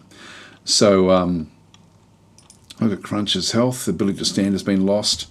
So his right foot is mangled beyond recognition. His right foot is dripping Crunch's blood. So yeah, his upper lip is bruised. His left ankle is, again, he's not wearing the right clothing. If we go back into Crunch and then have a look at his items, he is wearing a copper greaves, and he's just on his feet. All he's got is socks and shoes. He doesn't actually have actual military equipment. There you go. Didn't put your right clothes on. That's what you get. So he's the only one, I think. Let's have a look at the equipment. No, Resmelin as well is also not quite the way that he should be dressed. There's Resmelin there. I can't tell him to go off and do other things now because we're now in the middle of the fight. Let's just unpause and just sort of see what actually happens here. Okay, they're missing. I might just turn that off. I've got that one set. Now, whose blood is that on the floor there? Crunch's blood. It's a big pool of Crunch's blood there now. So we've got Freezer in there. You know, build a fortress with archers and ballistae as soon as possible. It says Adrian. I think it's too late, to be honest. This one here is a talented biter, talented striker. Let's just go back again and look at the description. It's only bruising, so this is going to be very, very hard. I'll just go back to the announcements and combat. And I did actually, for dodging, I've got a pop-up. Did I do one for missing as well? Or was that it? I think that's it. I'll just turn them off. Just so we can let the combat go. All right, let's just unpause it and see what we end up with. All right, we've got a smear of atomic ant's blood now, so a lot happened in just that split second. We've got Nightmare Ichor. We do actually have the, at this location, we do actually have the Nightmare, which is now heavily bleeding, so we do actually have this one. So if we have a look at its health, so very, very quickly, if we have a look at what actually happened to this. So just in that split second, nearly all of this happened in that one time. So we can see there the dwarf swordsman necromancer bashes the upper body with a silver hammer, charges at the Nightmare, is knocked over backwards. Different things actually happening through here. We don't know who the recruits actually are. I'll probably have to look at it from the perspective of each one. The necromancer again is actually sort of doing a good job here. Kicks the hammer dwarf in the left cheek. The injured part explodes into gore, so that's not good. So we've got a lot of so the Nightmare strikes the dwarf swordsman necromancer in the head with the iron high boot, bruising. Now, how's it got an iron high boot? Fracturing the skull. All right, we're going to have a lot of dead here very, very soon. So let's just see who's who. Exik is winded. The baby is healthy. We have a copper warhammer and a steel shield. Back in here we have Atomic Ant. He's going to be banned very, very soon if Atomic Ant is in the chat. Winded and bleeding. This one is in a lot of trouble. We also then have Freezerin is healthy and fighting. So Freezerin has got like good competency with everything, but the Necromancer unfortunately is winded, bleeding winded, cannot breathe. The ability to stand has been lost and grasp has been lost. So it's been smashed to pieces. So neck is torn open, head is bruised. The upper body is bruised, upper spine is bruised, skull is broken. So she's basically on the is almost dead. But then what actually happened with this creature? It's now heavily bleeding. If we have a look at its what actually happened to it, so somebody actually got it and smashed it. Hammer Dwarf misses. Hammer Dwarf, yeah. Militia Commander attacks, but it jumps away. Bit hard to tell actually where that actually did happen. Misses again. This is a bashes a nightmare, bruising the fat. I'm not sure how we got the actual getting a bit of the getting it to smack in there. Let's just unpause and just watch what actually happens here. It's still alive. So alert. Crunch has been found dead. Is Crunch dead? Is Crunch in the chat? I don't think Crunch is in the chat. So that was from the other day. So Crunch escapes everything in through there. So this one here, we've got the make rock armor stand has been completed. Yep, that doesn't really matter. Yeah, everyone's now fighting. The this nightmare is healthy. What? Health. Still got bruising and stuff. Its guts is bruised. This is crazy. So we've got actually Exik is now dying as well. Yep, and Exik has now been completely smashed as well. Geez, we're losing a lot here, guys. Let's just unpause and just watch what actually happens. Here we go. We've got other things coming in. That was a zombie there.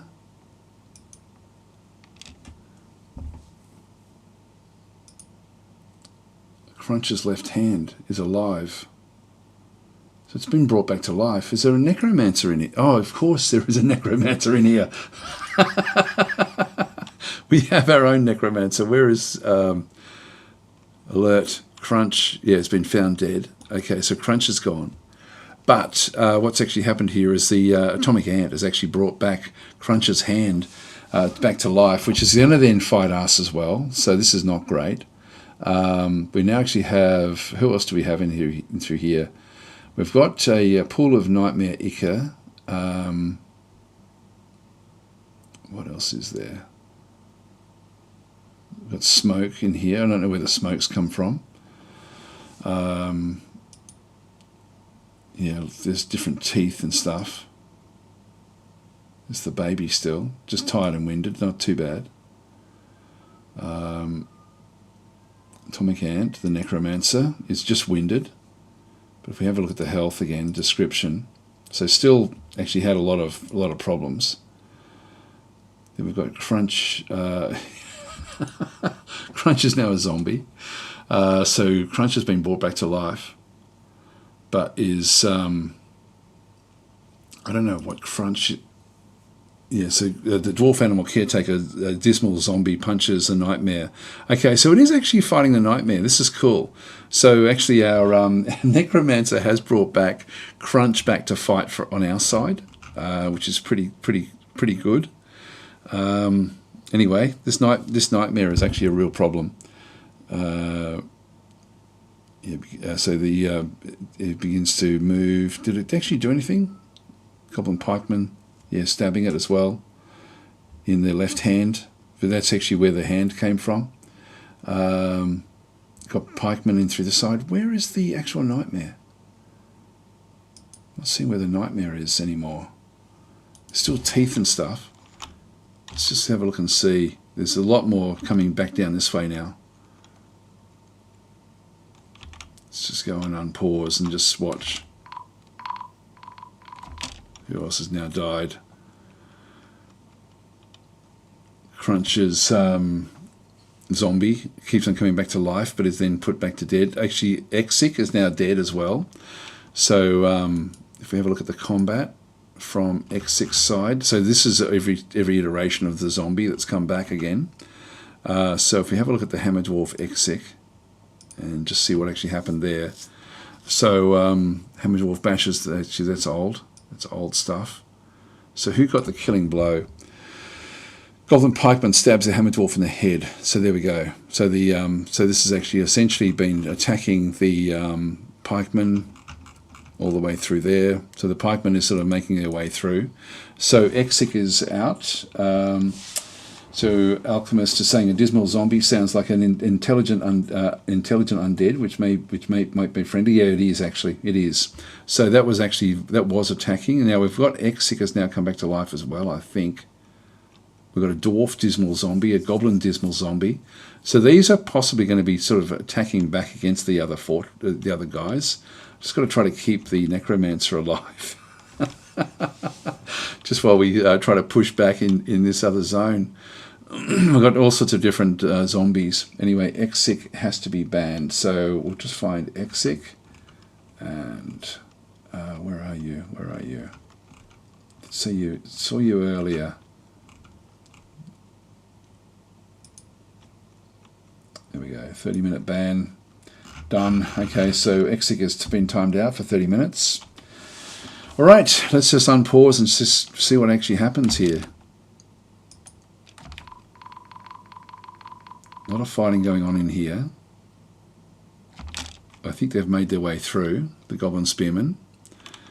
Frizerin has been found dead. Kujagrim has been found dead. I'll just have to go and ban all these different people.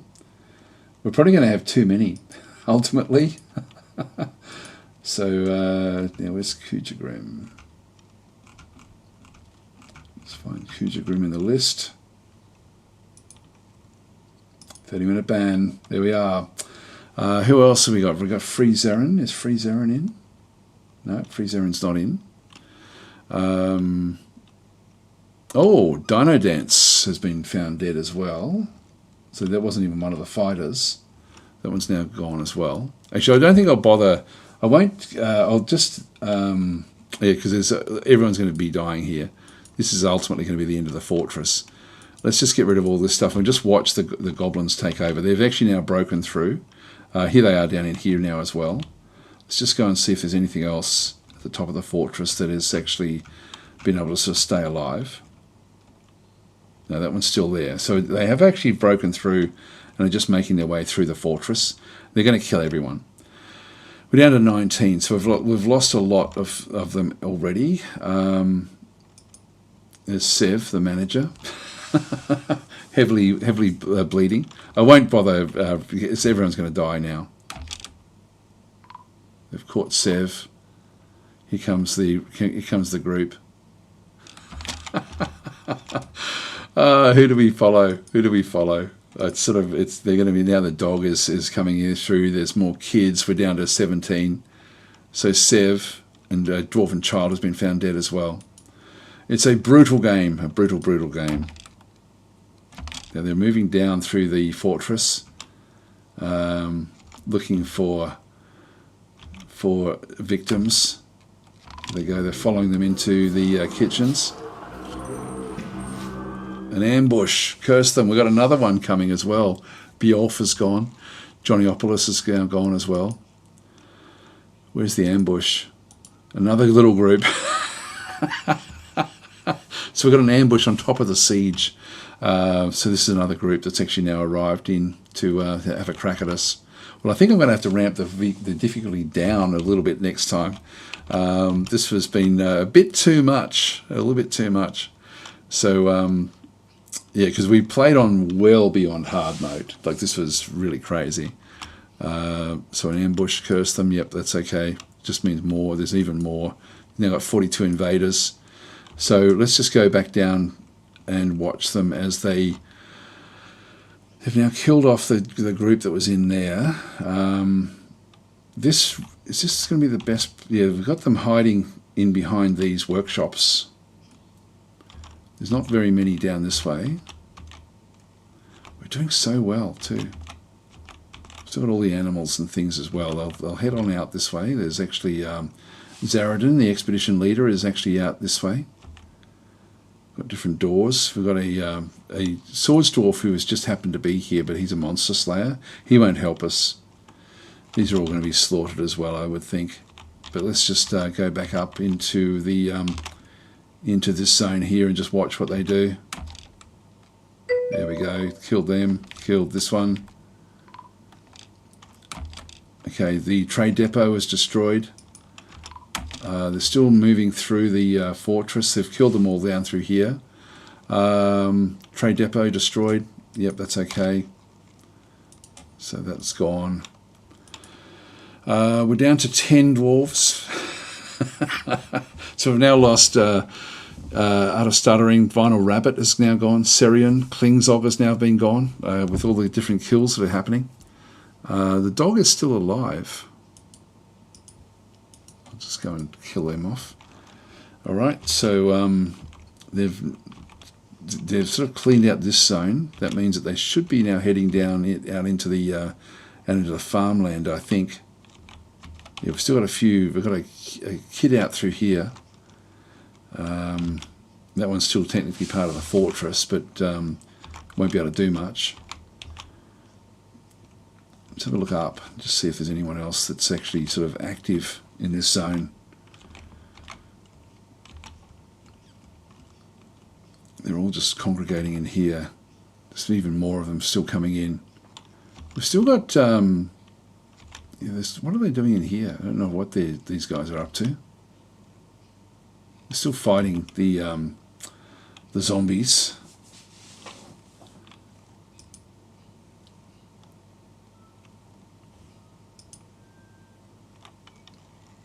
That is the zombie, isn't it? It's a zombie?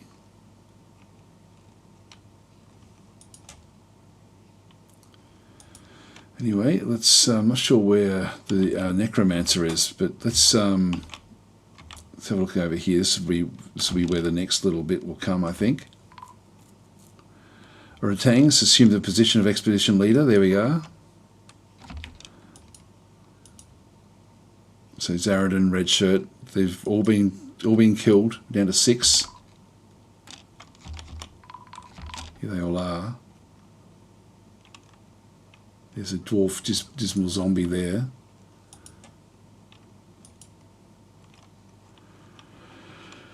Alright. Yep, so Orangutans was storing an item, was interrupted by a goblin maceman. So that was back down in this zone. I think Orangutans is dead now anyway. We're down to 3. They haven't come down here yet. What are they going to do? Have they done it? Dwarven child keeps on walking up into this particular zone. God, I've got to say, I'm really impressed with this siege mode.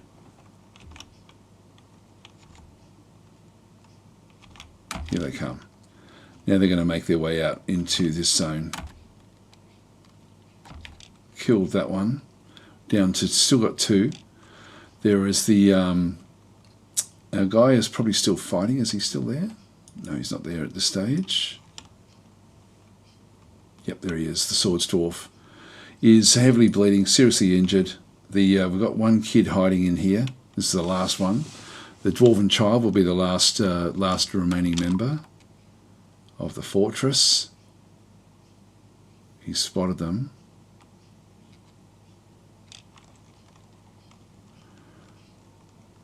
Microlone door has now been smashed.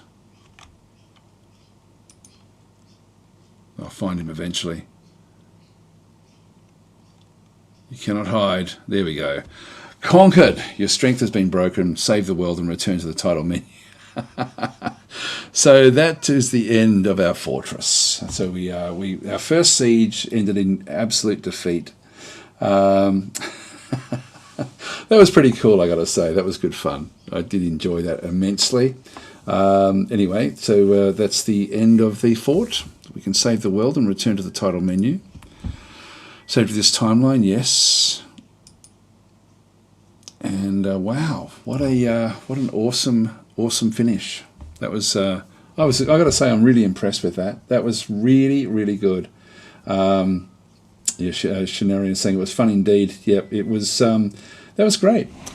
Hi, Muzzle Paint. How are you going?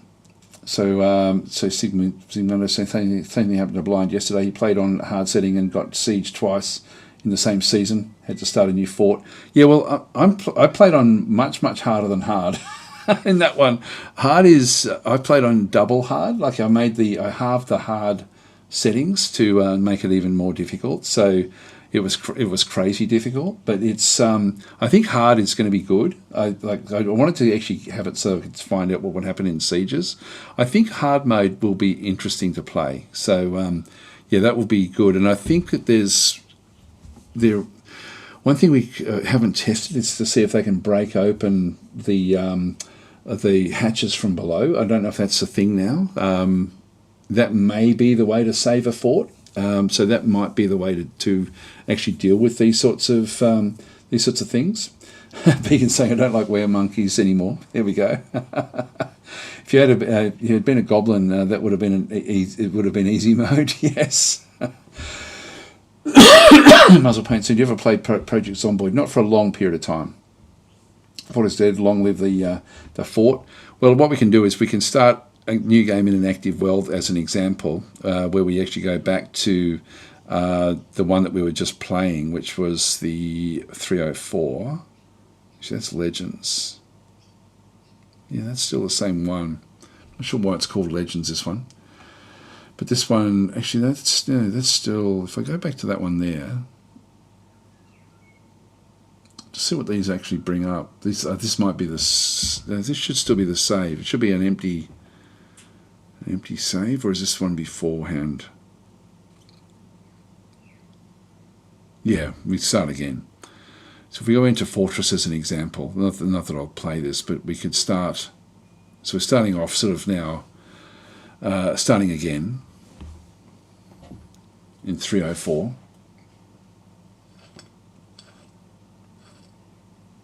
Yeah, I wish I'd make Mighty Empires. I keep on developing that. It's a shame that the development stopped.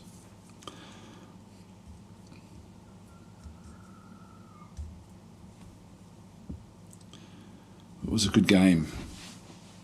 Had a lot of potential. All right, so we now can choose our location. We can actually reclaim our fine. Where is it? Was that Wee Twinkling Hammer?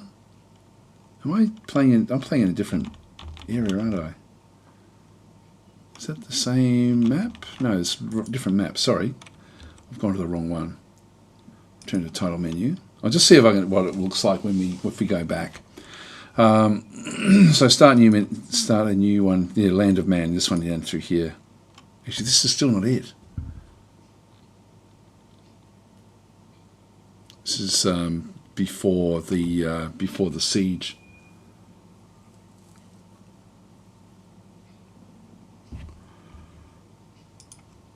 See what I can find.